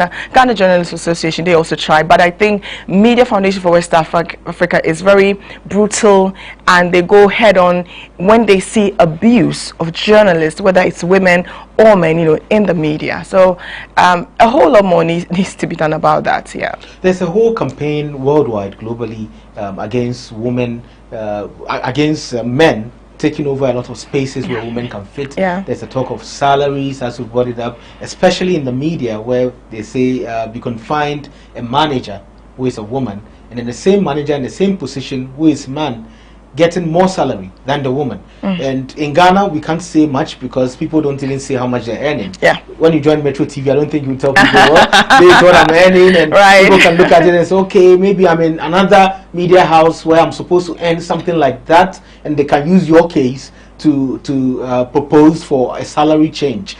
But it's happening, and a lot of these things are being pushed by people who are men and in these higher places. Do you think it's about time Ghana catches up with the rest of the world to also come out with these issues like salaries and all these issues from even abuse and all of that, so that at least we'll have one voice to be able to push this agenda? Is it time for us? I think we're far behind. Is it time? That I always say there's never like a right time. The time is really now, and it can happen. I will be very honest and tell you that I haven't experienced that with earning either less than a man or doing more and then being paid less. And that's because I feel like, especially, you know, I'll speak to where I'm comfortable. I don't know what happens in print. I don't know what happens maybe in radio. Yes, I've had a little bit of radio experience, but in television, I feel like a lot of it has to do with star power. There are individuals who have earned a certain name for themselves. They've been in it, and it's years of experience, years of practice, so they are in a privileged position. But then they are very few, and so really you can't compare those. But I think that perhaps what you're driving at is maybe entry level, where there's basics. So if you're entering and you're going into a media house, whether it's GhanaWeb or it's TV3, the standard is that no journalist should be paid less than, say, 3,000 cedis. So it's across board, and that should happen. And for that, I'm for all of that. But where, there's a lot of discrepancies, like you're saying, people don't show you their salary. Not that they are proud of it, they are embarrassed as to how much they earn. It's not that they are proud of it or they are earning so much, they're just embarrassed. And sometimes people who aren't in the media, and sometimes I hear some of the horrible stories that print media, people in the print media, earn, and your jaw drops. I'm gobsmacked for the most part of it, because you're like, what? They're earning this much, going through journalism school, earning maybe a degree, diploma. It doesn't even matter, but they're doing this job, and this is how much they are earning. And even this is even the front runners. Then come to behind the scenes. You have drivers, you have cameramen, you have soundmen, whose salaries are so abysmal that they are never even mentioned. And yet these are the people who are part of it. Without them, you and I cannot even be on television. Without them, perhaps we would sound funny on air. And without them, really, there's no complete. I always say, we're a team. It's a teamwork. It's not an individual work. So perhaps entry level, what is the basic salary that we want a cameraman to earn? It's not that he came in and said, oh, mommy, 800 cedis, or even when he knew that he deserves more than that. Basic, okay, so cameramen should earn 2,500, or if it's radio, okay, the entry level radio what is called journalists or broadcasters must earn entry level. That is the basic that you can, the least amount you can pay any journalist across board should be 3,000. Then it is based on that it can be built on. But they'll tell you, infrastructure, sponsorship, all of it, but those are all excuses. But it's an industry that's growing, and I hope that it happens sooner than later, but we're way behind. Can the GJA, as the Ghana Journalists Association, play a role in this? I hope they do. I hope they do. Mr. Afemoni is somebody that I respect enormously, but I know that he's also faced a lot of criticism for sometimes how slow they are in responding to issues about journalists. And there've been times where they've come public. I think there was an issue involving Manasseh, and they were on the wrong side of history. Meanwhile, Media Foundation for West Africa came in and stood by him, because sometimes when you do that, it means you're feeding him to the dogs. And yet, we are supposed to be the fourth estate of the realm. So yes, GJA has a lot to do in streamlining the whole what's it called, association. I'm a member of it. I've never been to any meeting, but I pay my dues, because when I speak, I want to speak so I can have the freedom to speak and speak well, and tell them, look, I pay my dues to you, so you can't say that, And also, we want it to be better, but they have to get it right as an association, and make proper input into how media houses are run.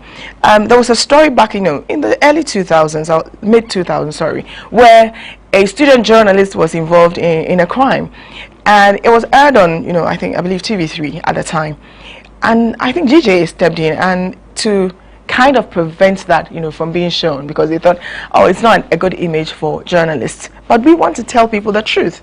If we want to tell people the truth, then when one of our own commits an offense, we must show. It may have been bad. He was just GIJ student. Anyway, I think my senior a year, he was in diploma class.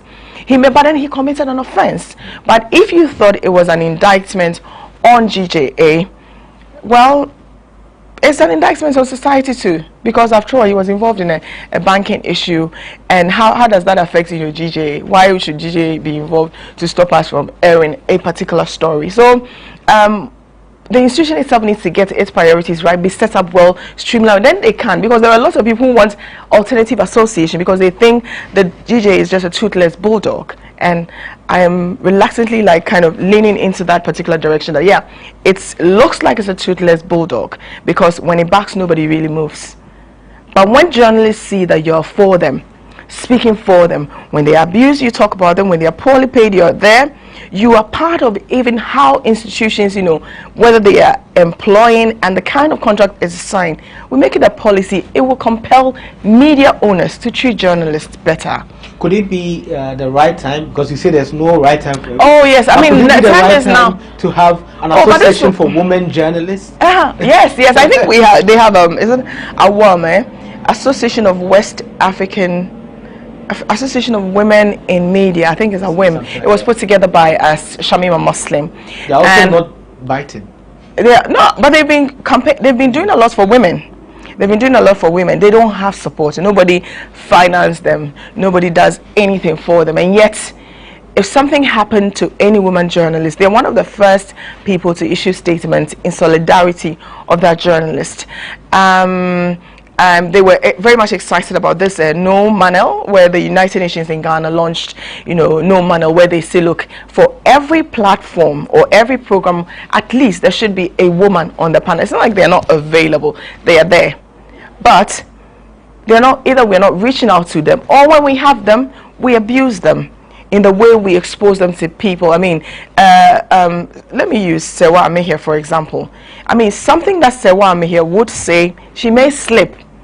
Not that she's wrong, she may slip, like we're humans, we all slip. The kind of abuse she would receive, you would have a man in same position do that and he will be applauded. Why? So it's so unfair. The system is set up against women. And it is so unfair because not only are we trying, we're actually competing head on. And I'm so proud of every single woman in the media. They're really trying. But somehow they reduce you into this, oh no, they should be put in this corner. No. Maybe, I mean, I know change is difficult, and of course men are afraid of women. They've always been afraid of women. It's why they always try to put things in their way, to kind of keep them, what's the word I'm looking for? Keep them sober, keep them humbled, because they like those adjectives. Oh, she's humble. She's not like the other one. She's too loud, whatever. But those are things that they use in keeping people in check. But you don't need to keep anybody in check in the media, really. We're equal. And I hope that, a lot more men will begin to even speak out about some of these. That you're coming on a panel, there's no woman on it. It's not like we don't have a woman doctor, we don't have women lawyers, we don't have women doctors, and we don't have good women presenters. We have a lot of them. But what kind of package is there for them? How are you reaching out to them? I mean, a woman can ask, oh, may I know, the synopsis for the program? Oh, why didn't you call me at this time? If somebody is asking for details, they're not difficult. They just want to prepare well for the program and present themselves well and execute well. So you don't say, hey, why she didn't know, why she acts so, dumb or something. No. Having a biased panel, which is mainly men, as they call Manel, is something that has come up in Ghana. Yes. And we have some major media organizations saying, well, it's not deliberate, the women are not ready, and the women are not available, and all these questions. No, they are all excuses. So those excuses keep coming. What can we do to change the way these things work? With this, I blame the media houses. The media houses have a role to play. You have producers who reach out to people. I mean, you reach out to one woman and she said no, so that's it. But if you reach out to a man who said no, you find another man to say yes to you. Same way. If you reach out to one woman, let me use lawyer, maybe Kasati, who is like on almost all the platforms, she's always available. If you reach out and she's not available, find out who is the next available lawyer I can use. Or look at the institutions. Do we even have a database of what kind of lawyers, say University of Ghana has as maybe lecturers, or reach out to them who use as consultants? Do we know who CDD and co work with? This institution, and you mentioned, GIJ, who are some of their law lecturers? If you have a proper database of women, you would know where to find them. It's not like they're not there. Are you advocating for lazy. Balance all the time, or just... Oh, a balance would be great, but to start with, I'm a realist. A balance will be great. 2-2, why not? But it would be nice to have even one to start with, and then they come on and they see the performance. Because look, for quite frankly, I mean, there was a day I joked about a man, two men discussing. I think was menstruation, was fertility issue, and people were laughing and saying that, oh well, I mean, they are doctors. Yes, but it would have been nice to have a man and a woman. The woman could have been the presenter anyway, asking the question, or the resource person could have been the woman and the presenter could have been a man. I'm not saying that two men cannot talk about it, but I'm saying it would have been nice to have that balance. And then they would have won a lot more women to watch them. Anyway, women watch, we buy more than men.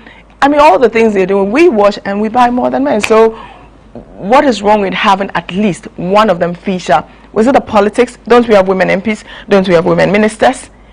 And we claim that, you know, the number is small. Is it 14% in parliament now? If the number is small, how are you going to increase it when we don't see ourselves represented on platforms, on programs, on decision making? That won't happen. And that one, the media has a big role to play in this. So we'll be right back after this break, and we'll talk about this term that's out there. It says slay queen journalism. I don't know if you've heard about it. We'll be right back after this break. Right, I like that actually.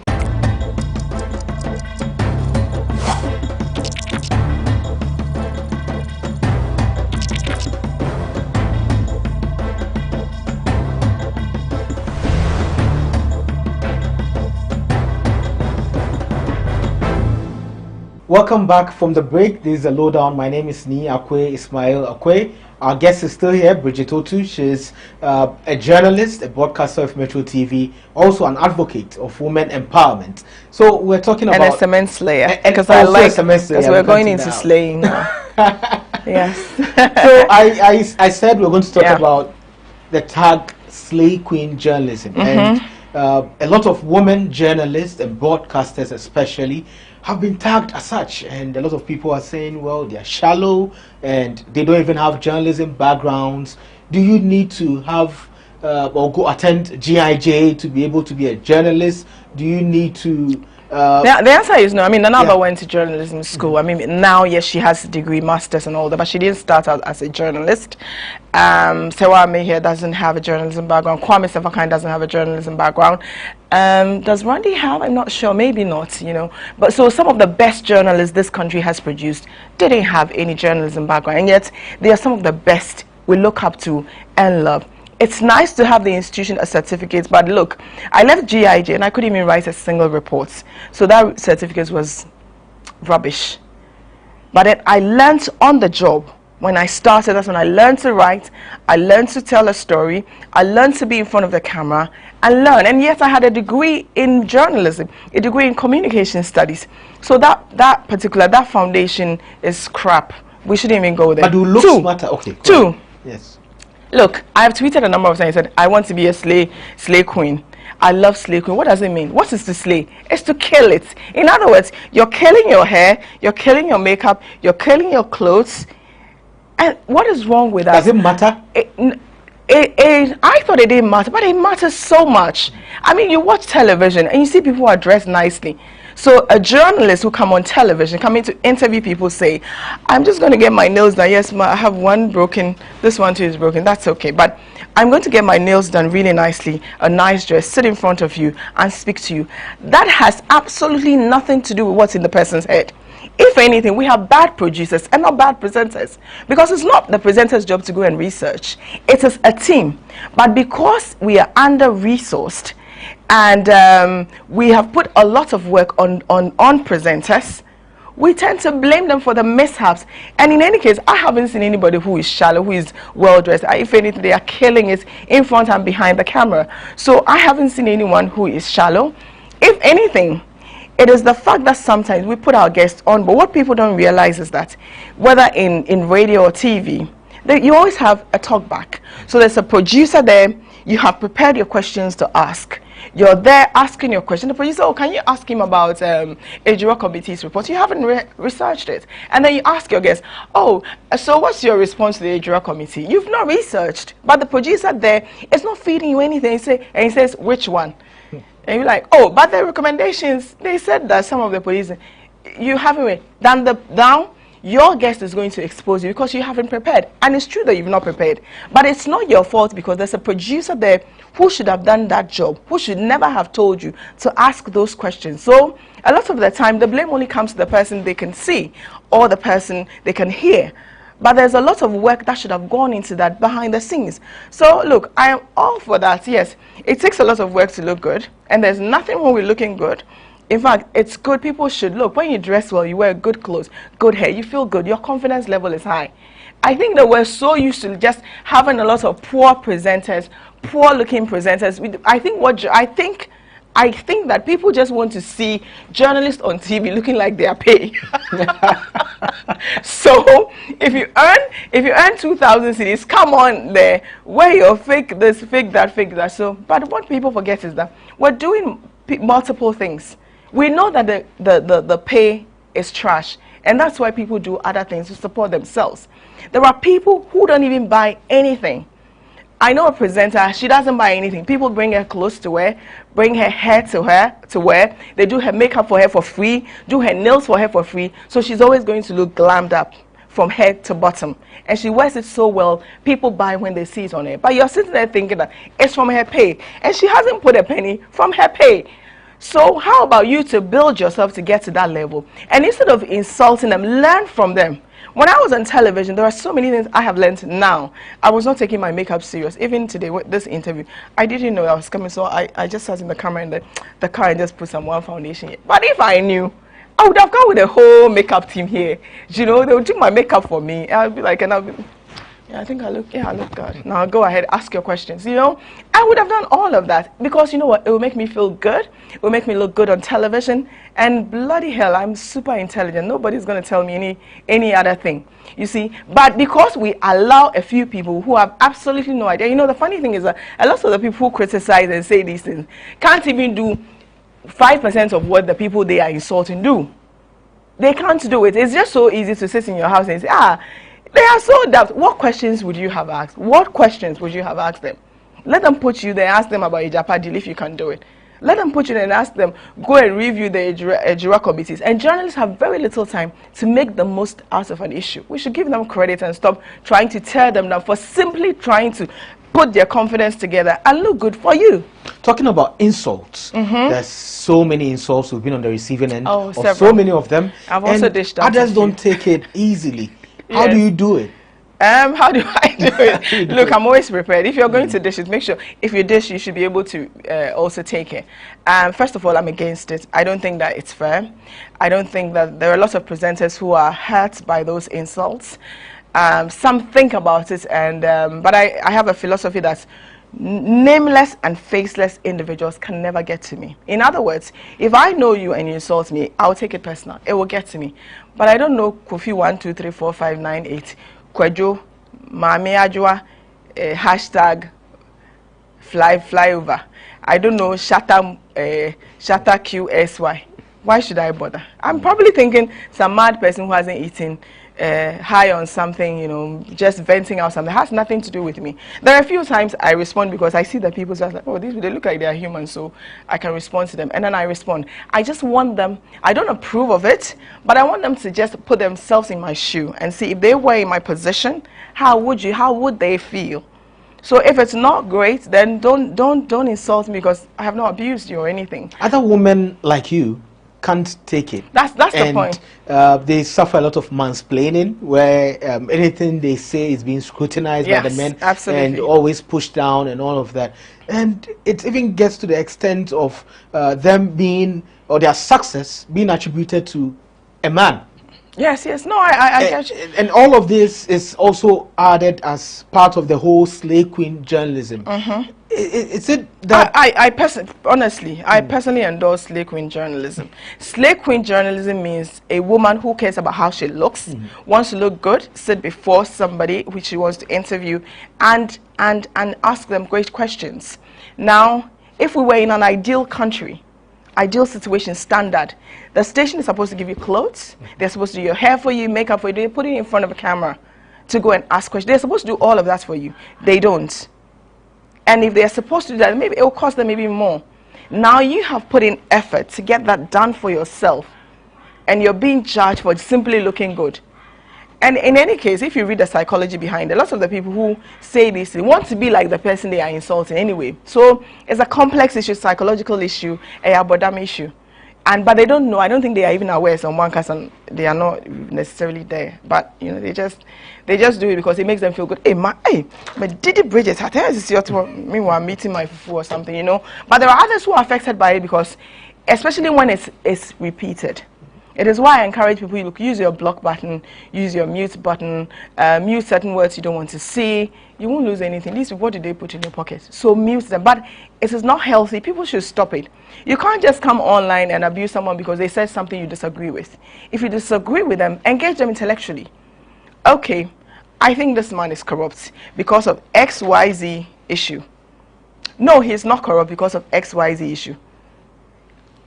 The man is corrupt. Oh, Ashawo, what have you done? What have you added to the conversation? In fact, what progress have we made? Nothing. I can also say the same to you. And quite frankly, I've said that to a few people. I said, at least like your mother or you're like your sister, you know, and they take it personal. So what makes you think that my mother, no, why? She can't feel. But I mentioned your mother's one. You are insulting. Always. I mean, there's a guy who's always on my Facebook page saying that she's always insulting. As for her, that's why I don't follow her. And I responded, I said, do you think that I sit there and I say, hey, Kweku ignoramus doesn't follow me. Hey, today I'm getting a headache. I don't. Sometimes, you know, it's not fair. But sometimes you need to let them feel exactly how they think you feel. Many women like you have been silenced because of these insults and the backlash and all of that. Do you think the social media is the right place to push out the word and to continue journalism for everybody, including women? Oh, social media is great. I mean, nobody has really silenced me, but it's great. I don't think that we should get rid of social media. It's fantastic. I've done so much on social media. I don't think that my name Bridget Otu will be Bridget Otu if not for social media, to be quite honest. Because when I left TV3, I was sitting in my house there trying to figure out how to sell the cement, and social media became an outlet where I could just vent, you know, my experiences, my frustrations, and and there were a few happy moments, you know, in there. So social media is good. It's good for journalism.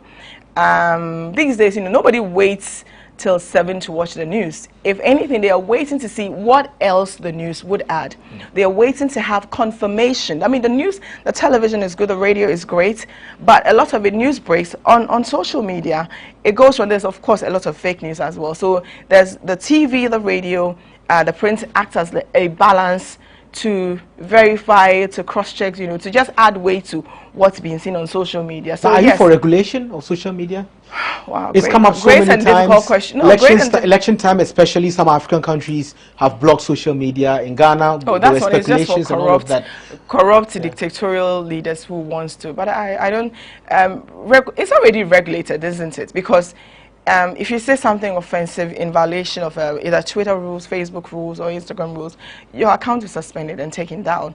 Now, if you want to give that power to government that likes control, government that doesn't want you and I to express ourselves, I mean, they will say hallelujah. No, I don't think so. I don't think that they should control it. I think they should let it work. It's why we have the media.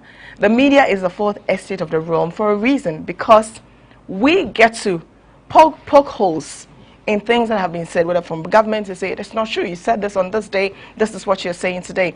But if you're going to give them control of social media, it's like saying that, look, take it, tell us, then they will tell us, get up at 6, we get up at 6. Okay, boss, what time do we sleep? No. But when we are then on them, I mean, it puts them on their on their toes.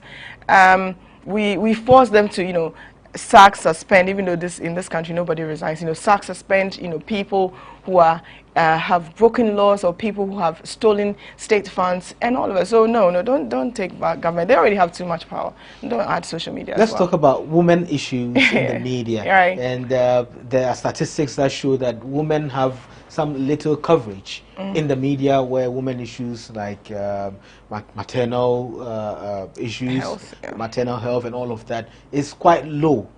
Is this something you subscribe to? Look, and I'm glad maybe we're having this interview. Today is what, 27th of October. We're already in the breast cancer awareness month, the whole month of October. And even for newsroom, sometimes we struggle to keep up with, you know, the stories to tell. I think what people don't understand, and sometimes, you know, I blame us, is the kind of stories we tell, the kind of education people receive from us, in a way that, because people think if you keep hearing something over and over again, oh, it's boring. Oh, and yeah, we know more can be, but it's actually not boring. Repetition is good. it drums home a certain message. So it's okay. We talked about maternal health last year. We're going to talk about it this year.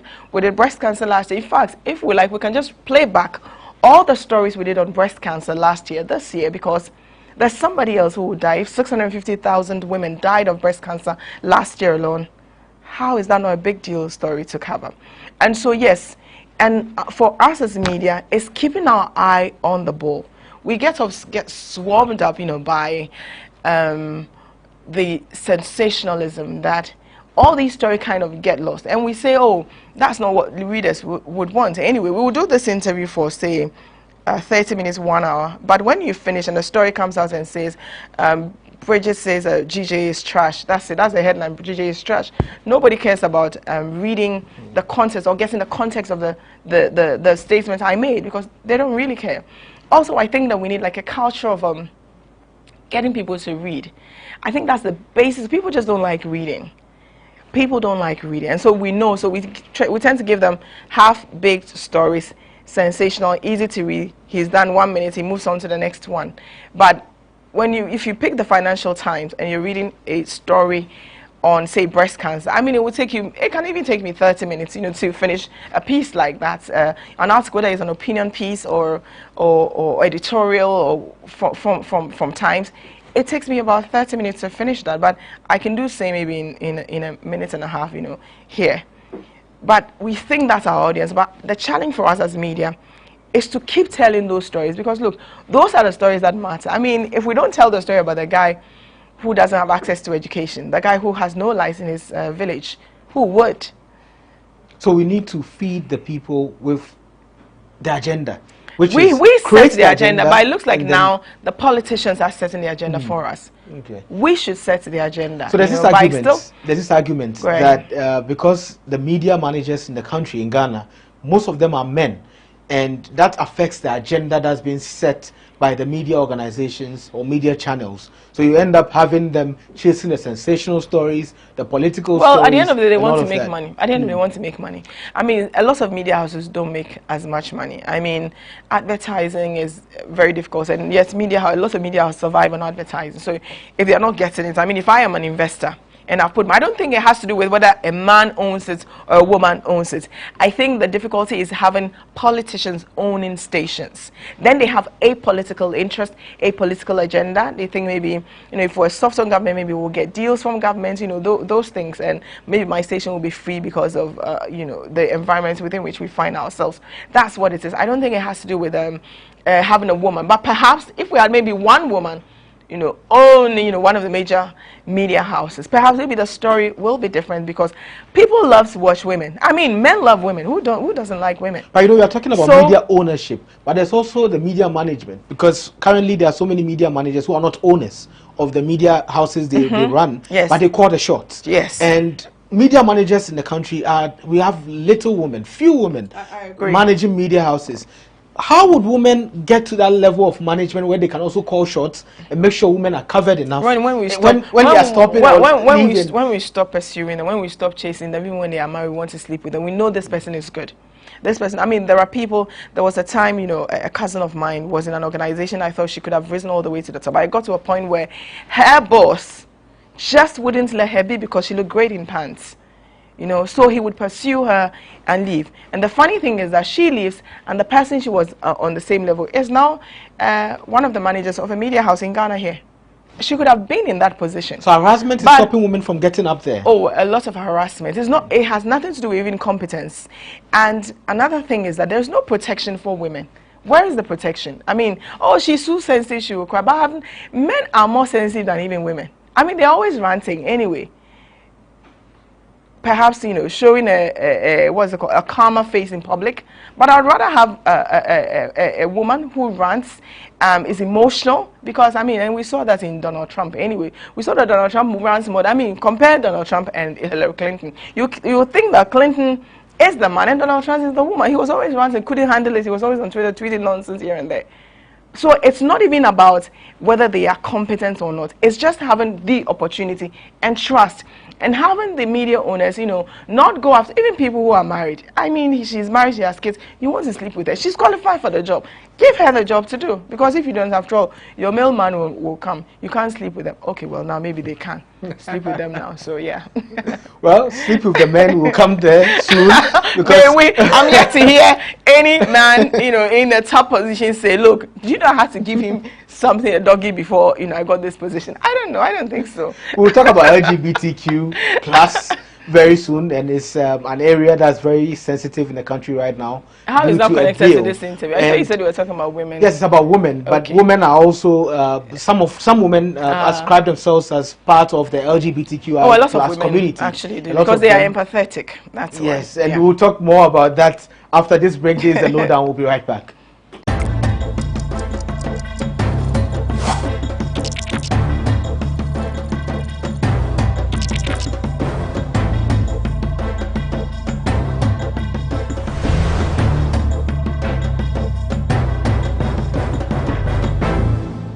Welcome back to the lowdown. My name is Nia Akwe Ismail Akwe. Our guest is still here, Bridget Otu.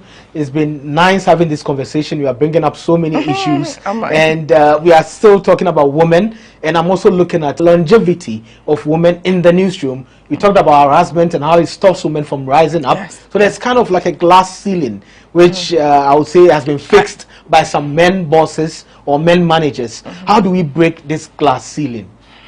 It's just policies. I think I said earlier that you need deliberate policies. But who sets the policies? So you have individuals. So, well, one can come from the associations, right? GJM, WFA, whatever, and then you would have the newsrooms itself or the media houses have deliberate policies that address issues of sexual harassment. I am very sure that if you put pay aside, the thing that a lot of women would tell you is that they are being sexually harassed by their bosses, and they are always men. Look, if we have a female boss, she would just probably be in some mood and tell me, you know, off and everything. We will have maybe disagreements. That's it, ends there. She's not going to ask me to sleep with her to be put on television, or if I don't sleep with her, she'll take me off television, or that if I don't sleep with her, I won't get the promotion, even though I'm due for promotion.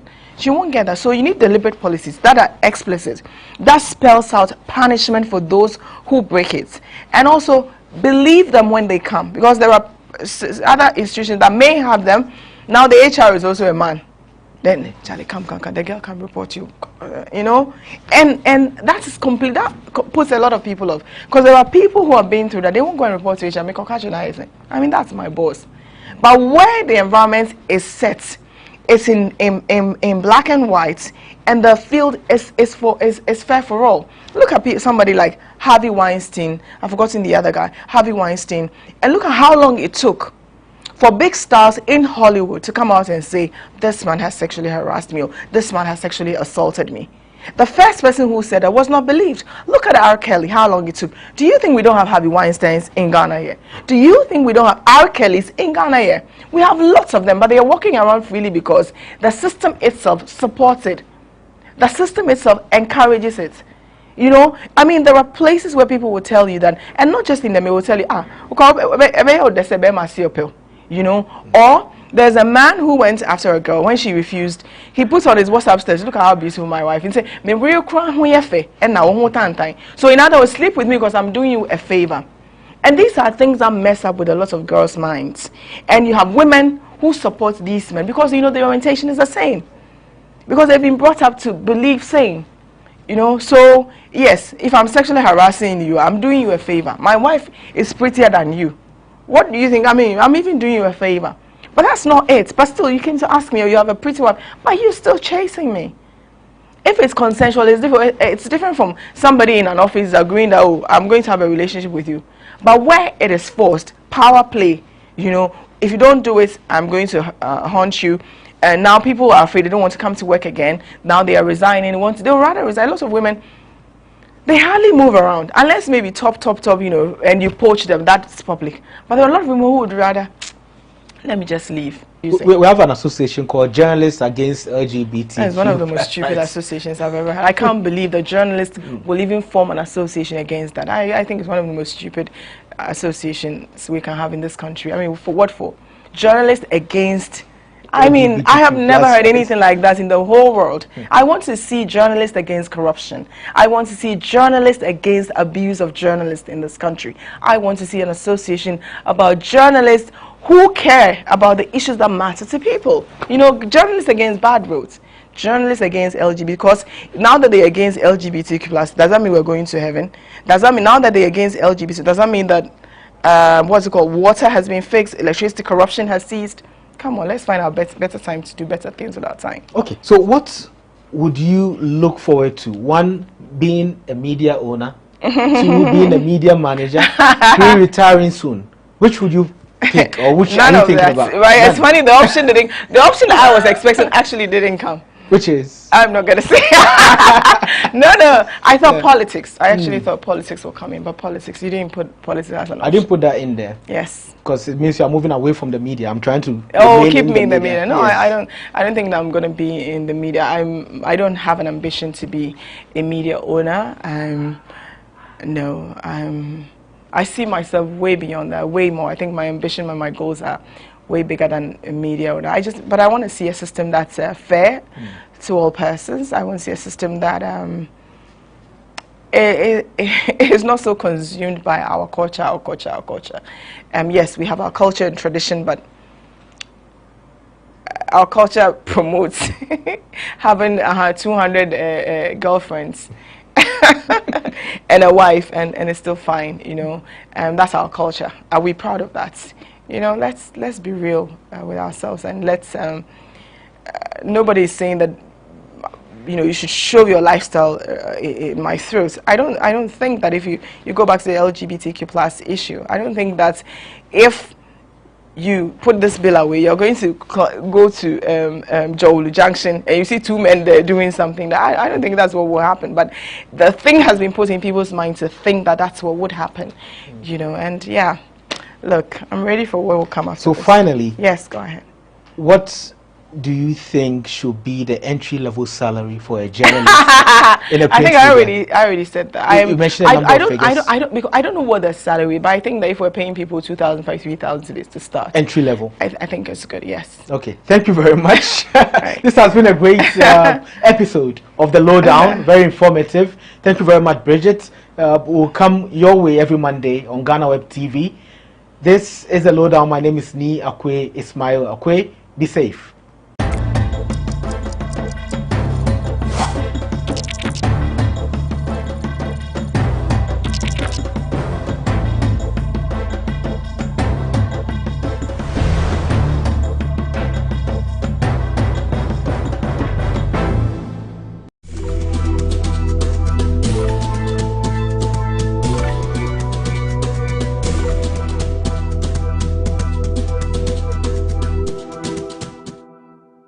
On behalf of the Chartered Institute of Marketing in Ghana, I would want to congratulate GhanaWeb on your 22 solid years of existence. I know it's not easy for any organization to be 22 years and still counting, with the kind of reputation that you've enjoyed, even though there have been some flaws. I guess you've done very well. You've added value to advertisers, especially Chartered Institute of Marketing in Ghana, in terms of visibility, whether eyes or ears. I would want to congratulate you. We would want to see more enhanced, what do you call it, benefits and products that you could churn out for your clients going forward in the next 22 years.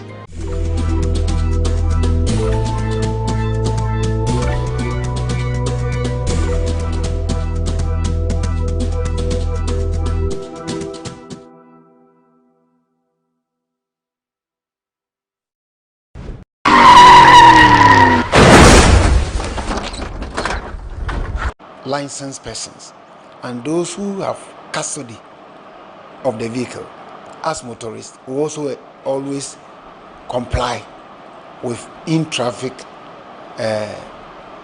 road rules. And in the end, it ends up enhancing public health and safety, particularly to road users, i.e. the vehicle occupants and pedestrians. And above all, with the current increase in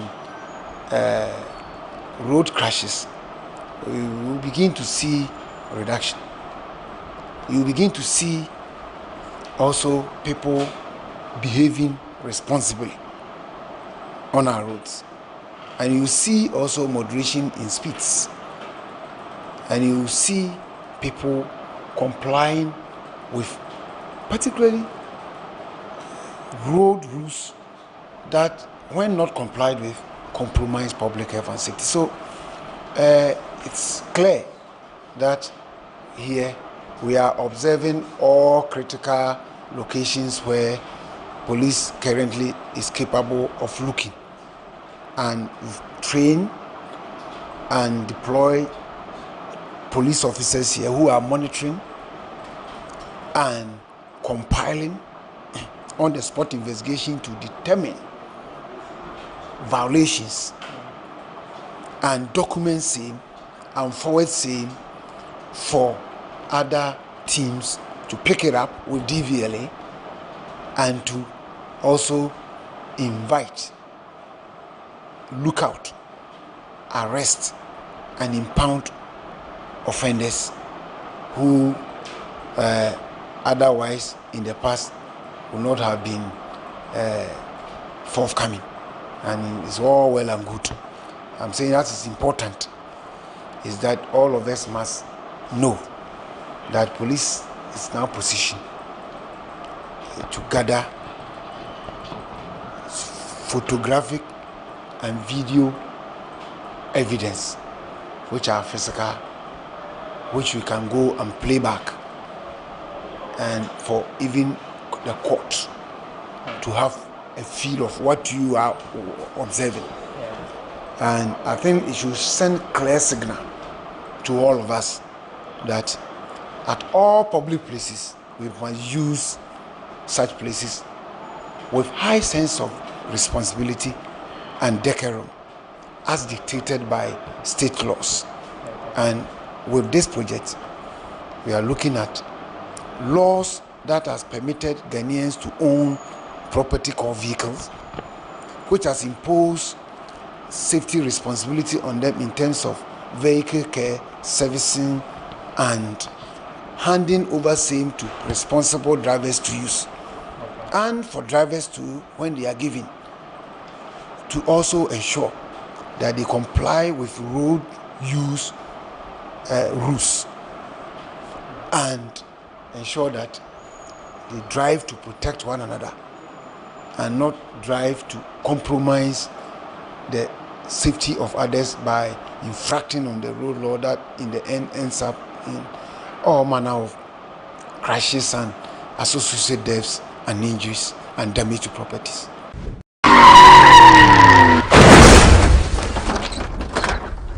What you see behind me are real-time footages of things happening across the country. Now, the backroom staff here at the surveillance and monitoring units at the Ghana Police Service headquarters are regulating and watching everything that's happening here. So basically everything that happens across the country, if any criminal activities or accidents, they see it real time, and then the help can be given as and when it is required. My name is Lord Harassment, and this has been another edition of the GhanaWeb Road Safety Campaign Series. Do join us for our subsequent ones. And even before I leave, like the backroom staff are doing here with the eagle eyes here, when you see something on the roads, being it poor roads, bad lighting, or indiscipline by drivers and other road users, take a footage, send it to us on our social media platforms.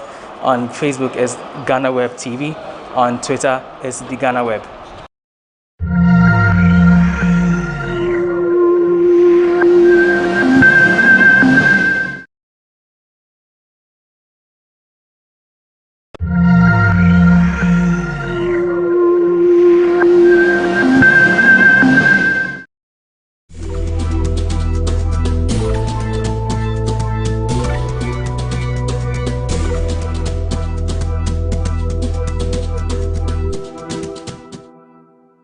I and the body I represent, the Alliance for Christian Advocacy Africa, want to wish GhanaWeb, the management team, very well. They came at the right time, and they have served a purpose. When my story appeared on GhanaWeb, I found that other media houses that have not interviewed me, that have not called me, they still have the story on their website, media platforms, and I know that even if they don't acknowledge, I know they pick it from GhanaWeb. So they have served the media needs, or they've made significant contribution to media needs in Ghana. We wish them a very good future, but we pray that they will also need be find a way of reducing the hurt that people are going through, because it seems to me people who receive some kind of abusive feel hurt, but they may still want to go to GhanaWeb because of its uniqueness. We wish them a very fruitful years in the coming years and days ahead of us.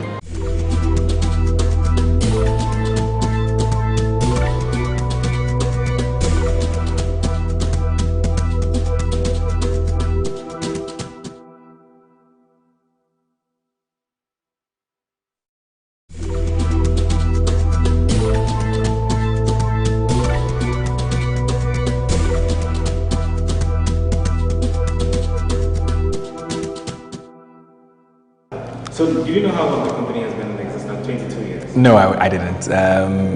It's when you reached out to us and mentioned that you're 22 years, and I think that's shocking. I've followed, GhanaWeb for quite a while, more than a decade, but I wouldn't have pegged you guys for having been in existence for more than 2 decades, and I think that's really positive for you guys. You've served the nation really well with the kind of contents that you've delivered to your readers over the past years, and I think that it's been a pleasure, having worked with you.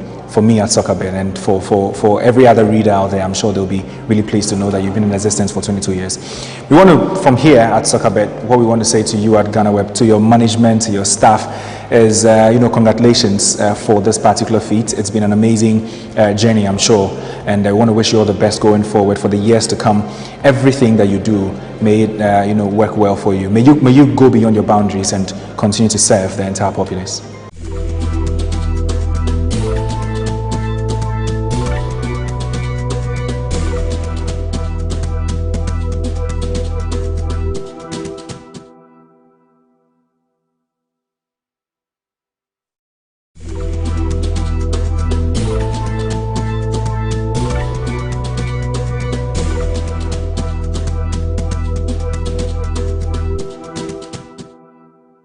I would want to congratulate management and staff for how far they've come. GhanaWeb is the biggest portal in Ghana and even outside Ghana as well. For the people outside Ghana, this is their go-to portal. And anybody outside Ghana will tell you that GhanaWeb is where they get their source of news from. I've had friends who are residing outside Ghana, and anytime there's news about me, and this time it's about me, they hit me up and say, oh, I read this story about you on GhanaWeb, I read this story about you. So it tells me that it is the #1 portal for everybody else, for both of us in Ghana and outside. So I would want to congratulate the management and staff for the work that you've done over the years. And I wish you guys well. I pray for strength, for success, for favor, and for special grace, that you guys will live on to be 50, 70, and 100 years. Congratulations to you guys.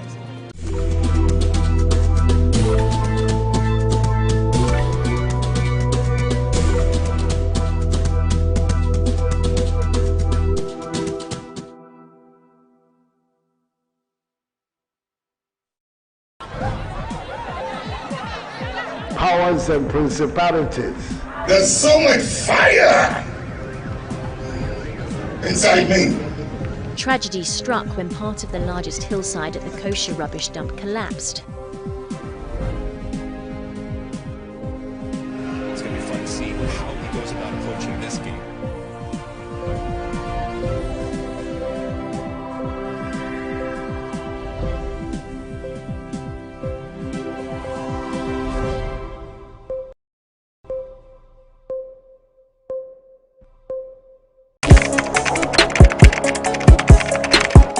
We table issues relating to the arts and entertainment for a riveting discussion. Of course, without fear nor favor. The question the presenter asked them was a dumb question.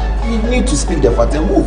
Varied views. We agree to disagree. So I would disagree with everything you said. I think that he's a smart guy. I think what he did. No, but I also said he's a smart guy. Yeah. I guess that I'm waiting for the what next. Yeah, I don't think that we have to wait for what next. It sometimes gets confrontational, but that's the beauty of the game. Today you are denying funny face. It's not my brother. You are denying funny face. I don't know him. You don't know funny face. It's not my brother. You don't know funny face. It's a package. We meet, we sit, we dialogue, we learn, we progress. My name is Benefo Abrantepa, a proud blogger, and this is my forum.